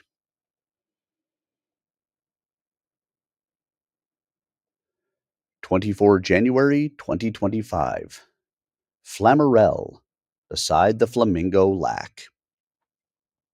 Caroline. So you were the keys to open the door? To come here with your friends? Me. And how did you come here? Caroline. Don't you understand, Princess? The sun in our shoulders is the key. Me. He said the grandchildren. Caroline. Yes, you are Finmar grandchild. Me. Can you explain it better to me? Because I don't understand. Caroline. The book will show you, Princess. Just keep going. The truth is more closer than you think. Carolyn stood and walked away while I was still thinking about what happened and what will come. Sifu hugged me from behind. Me. Oh, you're here. Sifu. Oh, Princess. Thank God you're okay. Me. I'm good. What about you? Sifu. I was worried about you. Alana. God, you were scary that night. You were flying and your eyes were lit and you were talking with a weird language. Me. Really? I don't remember that. Harper. You felt or saw anything? Me. Yeah, I saw a guy. He told me something I can't forget. Sifu. Tell us. Me. He told me that the grandchildren called loud to go back to the land of their roots. Then he said the grandchild has a stranger. I said they are not strangers, they are family. His answer was, the family is so dearest to me, then take care of the land of your roots. Harper. The land of your roots? Are you okay? Me. Yeah. Caroline told me that I am part of this land. Alana. That's really interesting. Me. How did you come here? Madison. We lost our control too and found ourselves in the apartment. A guy told us we can stay in it. Sifu. Princess, you couldn't know anything else? Me. No, Caroline said the book will tell us. Alana. Where's the book? Me. I don't know. Sifu. Princess, what's in your neck? I raised my hand to touch something around my neck and touched a necklace. I pulled it from my neck to see it. Me. Oh, that's the same necklace I saw on the guy's neck. Alana. Wow, it's so charming. In the library. Harper. It called the ocean heart of Flamarel, the ocean gift. When Queen Lysara of the tides was born, the sea did not roar, it held its breath. A single wave defied the pull of the moon, stilled mid-rise, and hardened into stone, blue as drowned stars and cold as silence. The jewel was taken by the sea forgers, bound in wings of molten gold, and named the ocean heart of Flamarel. It is no ornament. It pulses with tides no one sees, and sings to bloodlines long buried. Only the sea-born may wear it and remain whole. Others dream of storms, of voices in the deep, of a throne lost beneath salt and flame. They say the ocean heart waits, not for a ruler, but for the return of a forgotten power that will reclaim the sea, or drown in it. To wear the ocean heart is to stand between land and water, crown and current. Power is yours, but lose your balance, and the sea will take you. To remind you the sea has no throne, only depth, and those who wear her heart must not forget to return. Me. It's like power and curse. I'm scared. Alana. Who's Lysara? Lysara was a queen of Flamarel. As a child, she could hear things others couldn't. Waves whispered, winds carrying secrets, flamingo flying in perfect circles over her head. She's always been special. The ocean gave her a gift, the heart of the ocean, when she gave born with Simnar. But the necklace had been lost since she traveled to Corvida to marry the king that she fell in love with. Me. Oh, Morel. That means she left the ocean heart here. Harper. Or Flamarel took it from her. Madison. But what's Corvida? Harper. I don't know. They haven't mentioned where or what's Corvida. Me. It might be a lost land as Flamarel. We spot a lady walking up to us. The lady. Good afternoon. I was sent to bring you the book. Me. Oh, thank you. We were just looking for it. The lady. You're welcome. That's my job. Harper. Excuse me. I was just wondering what the language that they're using here and how we can learn it. The lady. It was called Velasari, and you can find books here that can help you to understand it. Me. Finally, we can understand the book. I took the book from the lady and opened it to find the book is empty. There was not a single word in it. Me. It's empty. Sifu. What? That's impossible. How can it be empty after it was full with that weird language? Me. Lady, what the? I was about to ask the lady, but she disappeared. Me. How did she disappear?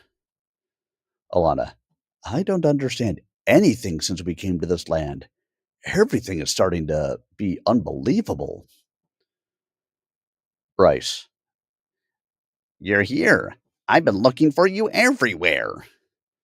Madison. Oh, God. Bryce. Well, I know you have a lot of questions in your head. I am ready to answer all of it. Madison. So I guess you're from here too? Bryce. Exactly. The sun in our shoulders is the key. Me. The book. Do you know anything about the book? Bryce. It's Simnar's book, and you're wearing the Ocean Heart necklace. You just need time and patience. What about we go discover the place? Close your eyes, and you're standing in Flamarel. Mist rolls in soft over the sea, carrying the scent of salt and jasmine. Before you rises the city, not built, but shaped, like the ocean sculpted it by hand. The buildings are tall and curved, made of shimmering sea crystal and smooth coral stone. They catch the light like pearls, glowing faintly in rose and blue. Towers spiral upward like conch shells. Some bloom with flowering vines, others host nesting flamingos, their wings flashing pink against the gold slicked sky. The streets are winding, graceful, never straight. Canals run alongside them, filled with glass clear water where boats drift like petals. Stone bridges arch over the channels, carved with flowing symbols in Velasari, the ancient language of tides. Lanterns made of drift glass sway gently, glowing with captured light soft as moonfire. You hear voices, laughter, music, conversations, spilling like waterfalls. The people are everywhere, singing as they walk, trading coral beads for fresh sea fruit, reciting stories that are half poem, half memory. They wear layered fabrics in ocean tones, teal, rose, silver, and jewelry made of pearls, sea metal, and flamingo feathers. A city of light and voice, shaped by water, ruled by story, and waiting for its heart to awaken. They call it the Lost Land. It vanished and let itself be forgotten. Some say Flamarel sank beneath the waves. Others say it turned invisible to the unworthy. Flamarel still exists, tucked between storm and stillness, hidden in a fold of the world where time moves like the tide slowly, and only who carries the sun on their shoulders is allowed to enter. Its people speak in Velasari, a language older than memory, and its crown, the ocean heart, waits in silence for a ruler who remembers the rhythm of waves and the cost of power. No one finds Flamarel by seeking it. The sea chooses who returns.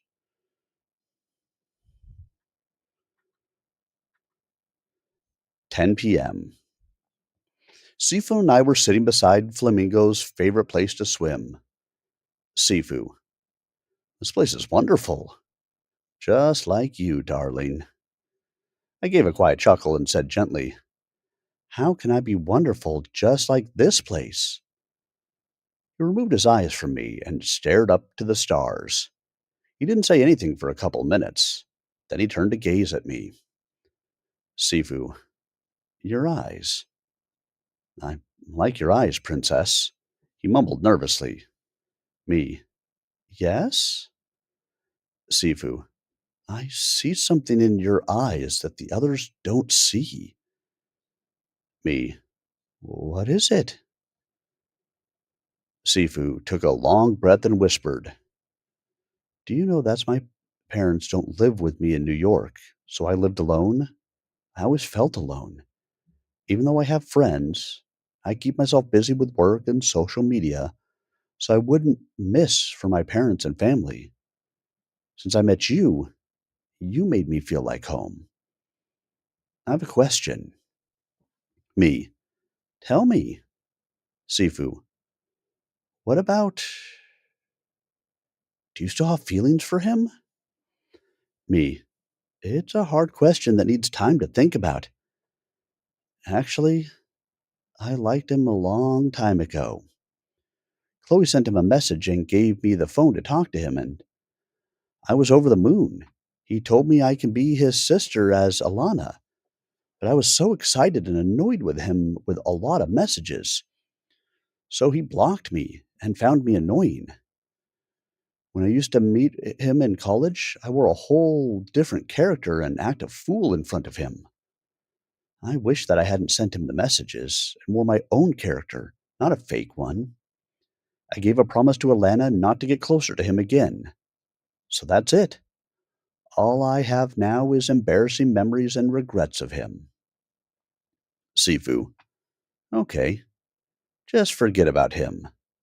I can be your brother instead if you want." I gently laughed, then put my head on his shoulder and whispered, "Thank you. I would love to." 2 a.m. in Flamarel. While we were asleep, a sound woke me up from the living room. I went to check what it is to find the living room to find it all a mess. Suddenly, something stuck in the back of my head. A blinding pain. The world tilted, and everything went dark as I collapsed to the floor.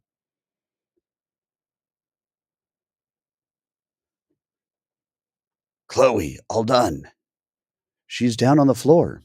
Unknown: "Good job. Now the Sinmar book." A sharp pain in my head faded. I slowly opened my eyes. Sky? I sat up. The walls of the house faded, only trees and grass. I walked and walked, but I found nothing. When I was walking in the forest, I found a group of people. They were wearing hoods and made a circle and talking quietly. I walked closer to see their faces. Their faces weird. Circle eyes like a lamp. Freckles in the face. Big smiles. I wondered what they were doing and what they were saying. I kept walking, but I didn't know where to go. I just let fate take control of me. A couple of minutes ago, I stared at the castle, saying to myself, should I go there or not? But I have no choice. I see only the castle. So I made the decision to go there. The castle was beautiful. It was made with flowers and water. There were guards and workers. I tried to ask and get somebody's attention, but nobody answered. nobody could see me. Nobody could hear me. Like I was invisible. I called out, "Hello? Can anybody hear me?" Nobody answered. They passed right by me, their eyes unfocused. I was in the wrong time, and I was invisible. Flamarel, 1,000 years back. I sat in the royal garden, and I was lost with how beautiful the garden is. I hadn't noticed that there was a royal meeting. Then I felt like there were eyes on me. I turned to see a guy that seems to be a king looking at me. I walked closer and said, "Can you see me?" His eyes were still on me, but no answer from him. He raised his hand up, silently urging everyone to leave. When everyone was out, he looked down, then whispered, "I was waiting for you." Me. "Oh, so you see. But wait, what do you mean you were waiting for me?" Sinmar. "I am Sinmar, the king of Flamarel, and I've heard of you. I've been waiting for you to warn you of the children of Ma." Me. "The children of Ma? Who are they?" Sinmar. "They are the enemies of Flamarel." 1st of February, 2025. Flamarel. Sifu. "Why are you still asleep, my princess? We miss you. I miss you. Wake up for me. For us. When the night comes, don't forget my name. When the moon appears, don't forget my dream. Have you ever kissed the moon? If you haven't, why do you stay up so late?" 1st of February, 2025. New York City. Selena. "It seems that the moon is messing tonight." Henry. "Well, Selena, I've got something to tell you." Selena. "What is it?" Henry. "I wanted to keep it a secret, but I can no more. Actually, I have cancer. Cancer in the last and final stage." Selena. "Wait, what? You haven't told me about that." Henry. "I didn't want to make you sad. I'm sorry. I have to leave." Selena. "Where?" Henry.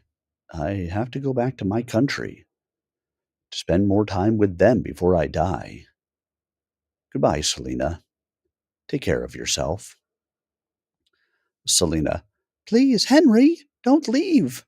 I love you." Henry left Selena crying, begging him not to leave. But Henry left for a reason. In that night, stepdad was looking for something and made a big mess in the kitchen after my mom cleaned it. What happened next? Mom put the blame on Elena and yelled at her so hard, so Elena spent the whole night crying. Rule number 2. Never yell at your daughter because of a stranger. She will forgive, but will never forget. Flamarel, 7:37 a.m., 2nd of February, 2025. Me. Flamarel keep giving me quizzes and secrets that I don't understand. Sinmar. The ocean heart, the one that keeps the children of Ma weak. All these years the ocean heart in Flamarel, and the children of Ma couldn't get in. But you are the one who's holding the ocean heart, and you are now in a coma, so the ocean heart is asleep with you. Me. So you mean Flamarel is in danger? Sinmar. That's right. Then you have to fight for the land of your roots. Even when the fire is hungry, Oceanheart will protect you. Flamarel, 2nd of February, 2025. Harper. You're telling us that some weird creatures are planning for evil things? Caroline. Yes, we are in danger. We have to pick ourselves up and fight against our enemy. Caroline carries the trumpet and announces the start of the war. The people gather in weapons and armor in panic, fortifying the village. Flamarel, 2nd of February, 1025. Sinmar. They want to occupy the kingdom. They want to spread destruction. Go back, princess.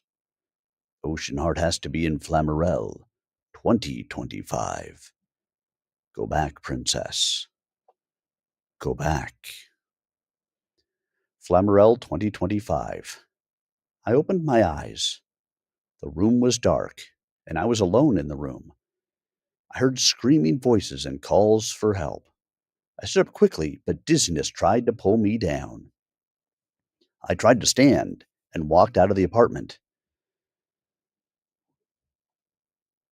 What saw? For a better experience, listen to violin. Fire was alive, not just burning, but eating. It crawled across the land like a starving beast, swallowing fields, forest, buildings, people, without a mercy. Violins were playing at the sound of torment, and bloods decorate the corpses. Red was everywhere. The land of ocean and flamingos went into hell of the children of Ma. I was running, terrified, looking for my friends, screaming their names. Then I heard Alana's voice in a blazing building. I ran to it and yelled, "Alana, are you all there?" Alana, "Yes, we can't get out. Help us." I turned to see Bryce from afar. I called for him to help me. Bryce, you want to get in? Me, yes, my friends are on the fire. I have to. Bryce, then you have to get yourself wet before. I used water to make myself wet and entered the building. I found Alana and Madison and Harper almost as a meal for the fire. Me, I'm here to save you. Just hold my hand. Without hesitation, I grabbed Harper's hand and wrapped my wet clothes around her to shield her from the heat. Behind me, Bryce followed, pulling Madison from the flames and carrying her to safety. I headed back for Alana, but the fire had become a living wall of flame, more dangerous than before. Still, I pushed my way through the heat, stumbling into the blinding smoke. I couldn't see her.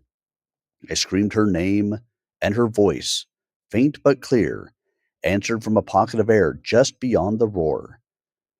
I grabbed a thick quilt, threw it over the worst of the flames to smother them, and charged through the gap I'd created. On the other side, I found her. Without a second thought, I lunged forward, grabbed her hand, and pulled her toward me, getting us both out of the inferno. I looked around, but I hadn't seen Sifu. Me. Where's Sifu? Nobody answered. King of the Children of Ma. Are you looking for something? Me. Who are you? Kem. Should I introduce myself? Well, I am the one who's going to occupy Flamarel. Me. In your dreams? Where's Sifu? Sifu. Princess, I am here. Sifu was tied by the guards. Me. Let him go. KCM. It's not that easy, princess. I won't let him go before I take what I want. You have to give me this land, or you're going to see your friends burn on the fire. Take all your time. I am waiting for your decision. Me. How dare you? Harper yell. Princess, go save the land. You don't have to choose us. Me. No. KCM. No. Is this an answer? The power of the ocean herd had to wake up. I closed my eyes. Flashback. Flamarel. 1025. Sinmar. If you want the ocean heart to help you, you have to be a part of the ocean heart. Let it be your second heart.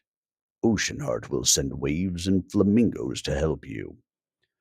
Don't forget that the ocean heart is the point week of Children's of Ma. When it wake up, the Children's of Ma will lose their ability. Their eyes turn to white immediately. Return, Flamarel 2025. The sky turned black, and the flamingos flew high. I closed my eyes and whispered, I trust you, ocean heart. My right hand turned into blue. Water run through my veins, and the control of my hand was hard, like it was a power inside. I opened my eyes with waves inside, dark waves. Then the flamingo's song started. Me, do not mess with the ocean heart. I opened my right hand. I watched the eyes of the Children of Ma turn into lamps as I saw it at 1025. It means me. The war is over, and I win. Sifu ran toward me. Are you okay? He said it while he was checking my body. I'm good. Are you fine? Sifu, you have some scars in your hands and your face, but... Me, what? Sifu, scars make you beautiful. Flamarel, 2025, 0306. Caroline, are you sure you want to leave? Me, yeah, we gotta go back to New York. Caroline, and who's gonna protect us? Me, I will leave the ocean heart here to protect you, like it protected you 1,000 years ago. And I'll be back one day. One day. Chapter 12. The Passenger. I reached home after a long adventure we had. I knocked on the door twice, and Selena opened it to me. When she saw me, she jumped out of happiness and gave me a hug. Selena, where have you been? You said you were going for a short trip, but you disappeared for months. Me, it's a long story. Just let me in. I walked inside and took a look all over the house. Me, oh, I missed you. Where's Mom and Elena? Selena, Mom's at work, and Elena's at her best friend's house. So tell me, where have you been? Me, I have been in a wonderland. Selena, Wonderland? What do you mean? Me, we found a magic sun just like in our shoulders. I told Selena all the story. She doubted it in the first place, but I swore to her that it's a true story. New York City, Central Park, 06/03/2025. Majed, why were you ignoring me? Me, I wasn't. Majed, so why didn't you answer my messages? Me, my phone was broken. Anyway, why did you ask to meet me? Majed, I've been charged with a crime. The story is that I was on a trip with my grandfather in Egypt, and a guy was about to attack my grandfather, so I pushed him to the ground. And then he went into a coma, and he's about to die. If he dies, I will spend my whole life in jail. Me, I always warned you about that. Anyway, I wish that God will heal him. Bajed, I wish not. I'd never pray for someone who hurt me or hurt someone I love because of a bad ruling. Whatever happens will happen. Me, what about God ruling? You killed a soul anyway. The god, the one who takes revenge, not the creature. He was about to attack your grandfather. Then he solved it by himself, or the security, or justice, or God. Killing has never been a solution. Majed, if he attacked my grandfather and I protected him, so I will die as a martyr because I protected him? Me, do you call yourself a martyr after you kill someone? He has a family, and children depend on him. Just because he was about to attack your grandfather? Majed, don't look at this superficially. Don't be so dumb. Try to focus. Me, if you are right, you won't spend your whole life in jail. But what got me confused? First, he mentioned before that his grandfather is dead. Second, how would that man attack with no reason? Jed hadn't mentioned any reason. Third, how the man fell into a coma because of a push. Fourth, if he was charged in a murder case in Egypt, what's he doing in New York? So guess, did I believe him or not? Take your time to guess. And the answer is no. I didn't believe a single word. Me, what about your wife? Majed, I canceled the wedding. Me, why? Majed, we couldn't understand each other. She deserves someone better. Me, how is it that you couldn't understand each other? Hadn't you said that she was perfect? Majed, we broke up. I am in my own way. She's in her own way, and I can't explain more. I don't like talking about the other people that went out of my life. Me, okay, well, in the airport, 06/03/2025, 4 p.m. A man just reached New York City. He gave his passport to the agent. The agent, where are you from again? Zaid, from Corvida. The agent, I don't know any place called Corvida. Zaid, you kidding me? Please, I have no time for jokes.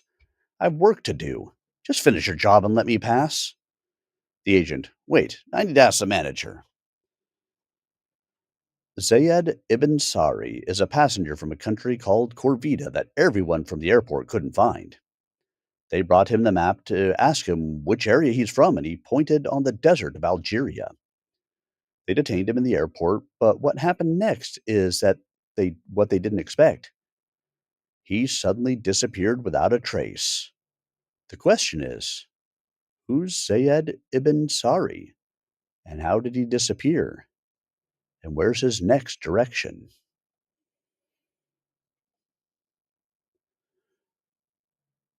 Swimming in the sea, rush of cool, salty water. The water held me, my face submerged in the water, and the world goes quiet, replaced by the muffled roar of the waves and the peaceful gurgle of bubbles. The taste of the salt was on my lips, and the sun, a warm presence on my back, felt like a distant friend as I became a small, moving part of the vast open water. Then I heard a phone ringing in the sand. I took the phone and answered. Me. Hello? Call me back. I opened my eyes. It was just a dream. 9 a.m. at Princess's house. Selena's birthday was close, and she was about to turn 18.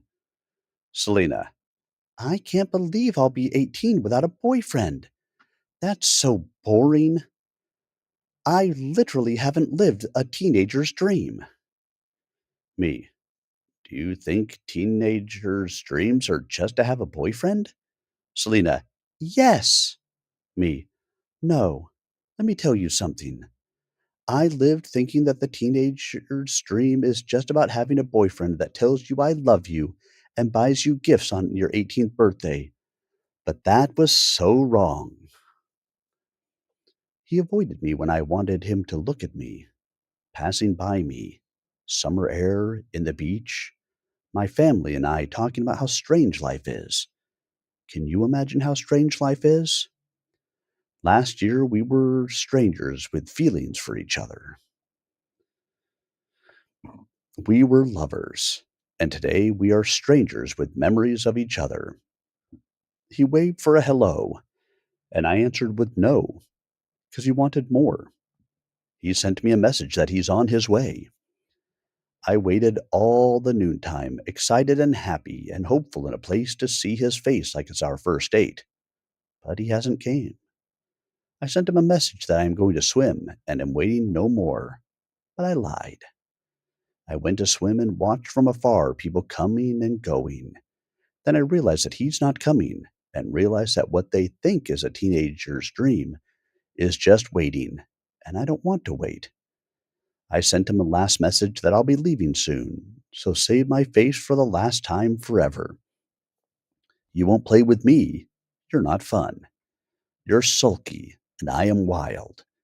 And I went back to my place, and instead of chasing love, I was holding on to the wild sparks of youth, chasing stars and dreams, chasing melodies of forever, young songs. I watched the sun drown on the sea in 17, and watched the sun rise at 18. I blew out the candles and made a wish. Selena, what was your wish? Me, it's a secret. Rule number 3, live a teenager dream, not a teenager dream. Elena took the perfume and sprayed the last 2 sprays. 127 Prince Street, south of Houston, New York, 8 a.m. Mother, Princess, tell your sisters that the breakfast is ready. Selena, I'm here. Me, Elena not up yet? Selena, I didn't go check on her. I went to Elena's room and knocked, but there was no answer. I called her and still no answer. I opened the door and found that the room was empty. Me, Mom, Elena's not in her room. I took a look over her room and found something written down on the mirror with a red pencil. Call me back. Selena, what happened? Me, look. Selena stood beside me and took a look to the mirror. Selena, call me back? Does she mean to call her? Selena took the phone and called her, but Elena's phone was in the room. Me, impossible. She doesn't go anywhere without her phone. Something bad happened to her. Selena, do we have to call the police? Me, not yet. A strange guy knocked on the door while we were staring at the mirror. My mother went to open the door. Zayed, good morning, ma'am. Princess here? Mother, who are you? Zayed, I am called Zayed ibn Sari, and I need to talk to Princess. Me, who's there? Mother, someone need to talk to you. Zayed, hello, miss. I want to talk to you about something important, including your sister. Me, you mean Elena? Do you know where she is? Zayed, is this how you welcome your guests? By letting them stand at the door without a cup of coffee? Me, okay, come in. My mother went to prepare a cup of coffee while we settled into the living room to talk. Zayed, your sister's been kidnapped, and the kidnapper took her to Corvida. Me, who's the kidnapper, and why does he need her? Zayed, the kidnapper is the Wraith Walker, and they took her just like they took Caroline and Ava. Me, who's Caroline and Ava? Zayed, Caroline from Caroline's show, and you know well who's Ava. Me, I remember Caroline, but I can't remember Ava. Zayed, the one who caused your father's death. Back to Monday, 12 December 2011. I was a young girl who was 8. I was playing with the ball alone. While I was playing, I saw some guys with a mask take a young girl and pushing her to a car. She was calling for help, but I didn't know what to do. The engine started and the car moved, and I was just standing there watching it go and taking Ava and her brother run screaming after the car, trying his best to save his sister, but he couldn't. He fell to the ground, crying loudly. He called her name in the rain, but that won't change the fate. John, Ava's father, went into desperation because of losing his girl. The despair leads to recklessness. Saturday, 31 December 2011 at 11:52 p.m. The city roared beneath us, alive with fireworks waiting to ignite the new year. But on the rooftop, time itself seemed to freeze. The clock read 11:52 p.m., December 31st. John clutched the trembling Elena, her small figure dwarfed by his frame, as he leaned dangerously over the ledge. The cold air howled, tugging at her head, her cries barely audible above the storm of fear. My father stood only a few steps away, every second a blade carving deeper into his chest. His and Elena's eyes met, his pleading, desperate, and he knew there was no more time for words. "John," he said, voice breaking, "if it's me you want, take me, but let her live." John, "You took my daughter, and I'll take your daughter." My father, "I didn't take your daughter." John's finger pointed to me. For an instant, John faltered, his grip loosening. The city clock chimed the quarter hour, 11:58, echoing like a countdown. My father's decision came in a heartbeat. With a surge of desperate strength, he lunged forward. His arms swept his daughter free, pulling her into safety. Elena tumbled into waiting hands behind him. But my father did not stop. His momentum carried him straight into John. The two men collided with a force born of rage, grief. Together they toppled backward into the night.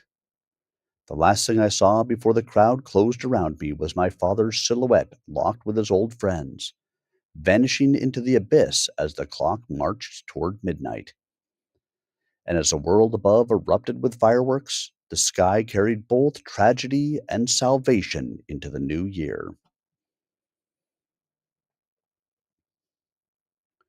Desert of Algeria. Me. So it's a lost land as Flamarel? Sayed. Exactly. Sifu. What about the keys? Sayed pulled out something and said, "This is the key." Harper. What about the door? Zayed. In the caves, in the stones, there's an engraving we can put the key in. It will open the gate of Corvida. He put the key and the gate opened to show us the land. Corvida wasn't a land of sand as the desert, but it's green and fertile land, lakes, rivers, savannas, and a humid atmosphere. Zayed, we have to go to my house first. Me, hey, what about my sister? Zayed, there's something in my house. The desert of Algeria, 10,000s, 5,000s years ago, was a live land that the people lived in and raised animals. Over time, shifts in Earth's orbit changed the rain falling patterns, and the desert gradually dried up, turning it into the desert it is now. But Corvida is an ancient version of the place that refused to subject itself to the climate changes, and the people made it a better place to live. Corvida, a lost city shaped by the heritage of every Algerian culture. Zayed's house wasn't just a house. It was a huge palace that called Mekawar that belongs to Tlemen, symbol of Algerian cultural heritage. You're here. Thank God you're back safe. But who are these? Zayed. Those are the ones who came for Elena. The Queen. I am sorry to not recognize you. I am the Queen of Corvida. When we heard that she is the Queen, we all bent to show respect. The Queen. Thank you. I know you are all here for Elena. Sayed. I want to introduce you to Princess and Selena, Elena's sisters. The Queen. The Queen. Welcome to Corvida. I know you're wondering where your sister is, but the answer's with me. The children of Ma took her in case to take Flamarel, because she's a part of the land. Me. If they needed it to take Flamarel, why they brought here to this land? The Queen. Good question, Princess. Corvida years ago was a place that the children of Ma could not enter as Flamarel. But they stood a girl who was apart. She was called Ava from New York City. The light moon in her hand was the thing that keeps them away from the land. But they have made on her some rituals to turn off the light of the moon. They turned off the light and one to take half of the land. And Ava, a hero, saved her and raised her and made her a queen. And Elena brought here to make on her the rituals to turn off the sun on her shoulders, and all the sun on your shoulders will turn off, and the ocean heart will sleep forever. Alana. Wait, you said Ava from New York. That became a queen? Ava. Yes, I am Ava. Alana. So you are my lost sister? Tears in Elena's eyes as she moved close to Ava. Heartwarming between meeting after many years of absence. But I had to move to look for my sister. Zayed. Princess. Now we have to leave to save your sister before it's too late. We left the two sisters to take their time with each other, and we went to the savannas. As we reached them, I saw Elena from afar. I called her name loudly, but she didn't move. Her eyes were white and lightning.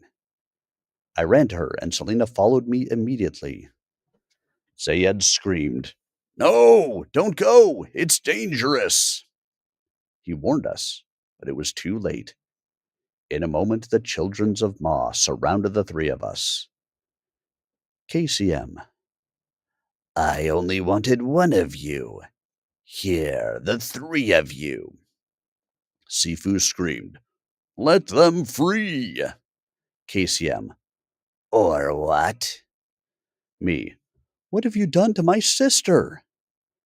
KCM. You ruined the ritual, but that's okay. We can continue the ritual with three of you. Unknown guy. Stop! I look up to see the same guy who haunted me all the time. KCM. Please do not distract me while I am doing the ritual. Are you here to save them too? KCM to me. You see him.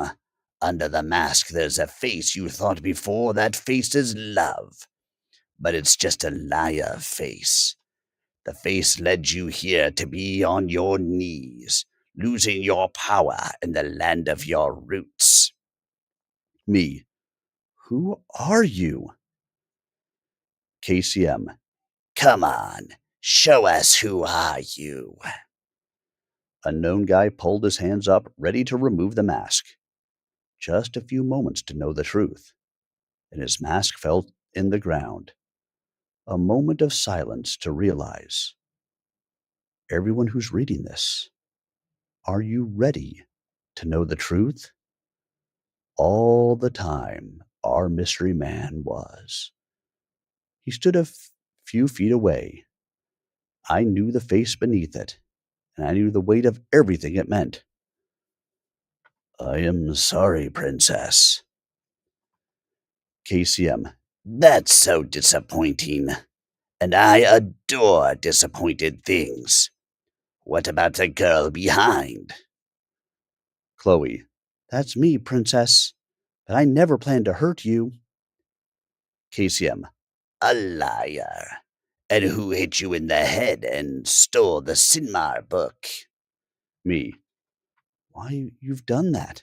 I thought you're a part of the family. I don't know you at all. KCM. Well. After you've hit with the truth, let us continue the ritual. No, you cannot. Pulled the Sinmar book and said, Someone want to meet you, Ma? A light out from the book, and hands came out the book, and crows gathered in the sky, making a human body. Something rare happened. Sinmar and Sari together. Sinmar. I think it's the end, childrens of Ma. KCM. Oh, Sinmar and Sari, the brothers that were enemies want to end me. Sari. You are wrong. We are not enemies anymore. Brothers should never be enemies. The evil might not only be an enemy, but a curse or hated feeling on human weakness. And in that hatred, the evil had grown strong. It fed on their division, whispering lies, twisting every scar, until the land itself seemed to choke beneath its shadow. Now, with the final battle upon them, they realized the truth. Swords could not slay what they faced. The evil was not flesh. It was born from their bitterness, their pride, their refusal to forgive. The younger brother raised his blade, but his hand trembled. The older stepped forward, voice hardening. Sinmar. It doesn't end with killing. It ends when we stop hating. For a heartbeat, silence. Then the clang echoing like a bell. He stumbled forward, and they fell into each other's arms, gripping tightly, trembling with the weight of all the years lost. And the shadows screamed. The evil writhed, pulling back as if the very ground rejected it. The sky cracked open, light pouring through, burning away the darkness. What hated had sustained could not survive the strength of forgiveness. The brothers held on, tears cutting through dust and blood. For once there had been division, now there was unity. And in that unity, the evil crumbled, leaving nothing but the wind and the dawn breaking at last. Then they dissolved into the light, bound to the eternal covenant of peace. Elena slowly opened her eyes. Where am I? Me. You were with me. Elena. Princess, I had a nightmare. Selena. Don't worry. It was just a dream. The end of the adventure. The mystery man was who wanted a revenge, but he changed his mind when he met her again. With her help, they called Sinmar and Sari to end the hating. New York City, 01/04/2025. I stepped forward, the one who had waited. Our feet touched the soil to start a new chapter in our life. With a new promise and forgiveness, and without hating and rage, there was a hope as well. New York City, 15/05/2025, 4 p.m. After all that happened, he invited me for an ice cream in the park, and I said yes. We were sitting on the grass, talking and laughing, giving each other a new chance. But suddenly I heard a similar voice call my name, Majed. Princess, I knew it. You cheated on me with that guy, and you played the victim role. Me, we are not in a relationship. We're just hanging out as friends. Majed pulled out a gun and faced it too. Me, Majed, put that down. What are you doing? Majed, you took my love away, and I promised myself to not let anyone get closer to the people I love. The shot cracked through the air, sharp and merciless, splitting the night in. Froze, eyes wide. The barrel of the gun locked on him. He didn't even have time to move, but I did. I lunged forward, my voice caught in my throat, my body fueled by nothing but instinct. In a heartbeat, I was there, throwing myself between the bullet and the sound was deafening, metal tearing through silence, flesh, and fate. I staggered, the force of it knocking me back against him. For a moment, neither of us breathed. Eyes went wild as he caught me, my weight collapsing into his arms.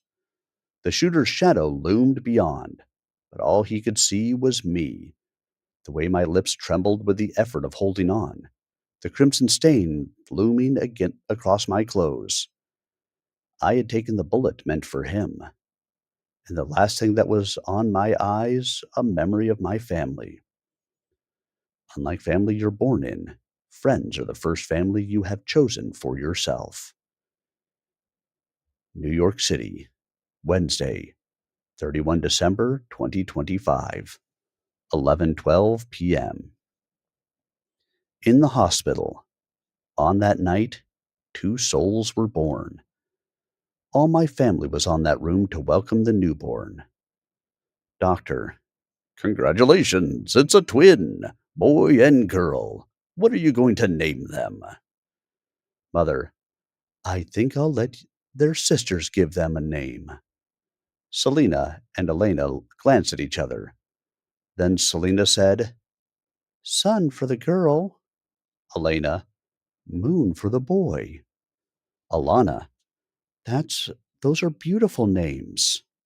Madison, that's right. I love those names. Mother, okay, then welcome to the family, Sun and Moon. In the other room, I was sleeping, and Sifu was by my side.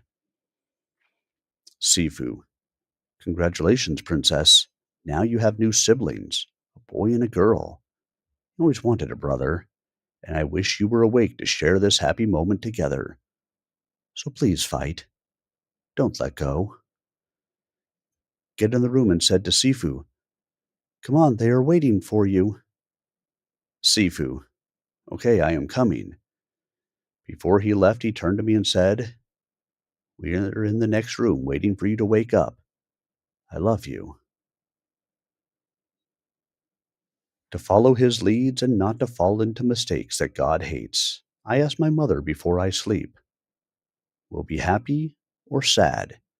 She said, Follow your father's lead and not to fall into mistakes that God hates. Have sweet dreams, everyone. The end. All right, guys. I'm not sure exactly what I just read here, but hey, it was an interesting book to say the least. I hope you guys enjoyed or got something out of that. If you missed any of it, it will be up on my YouTube channel a little bit later this evening. But remember, Monday starts our next new book. Our next new book will be Gifted, Gyfted. I hope you will come along to join me so that way we can check it all out together. Thank you, everyone. Have yourself a great night. I hope you guys are here for the next reading. Have a wonderful rest of your weekend, everyone. Good night.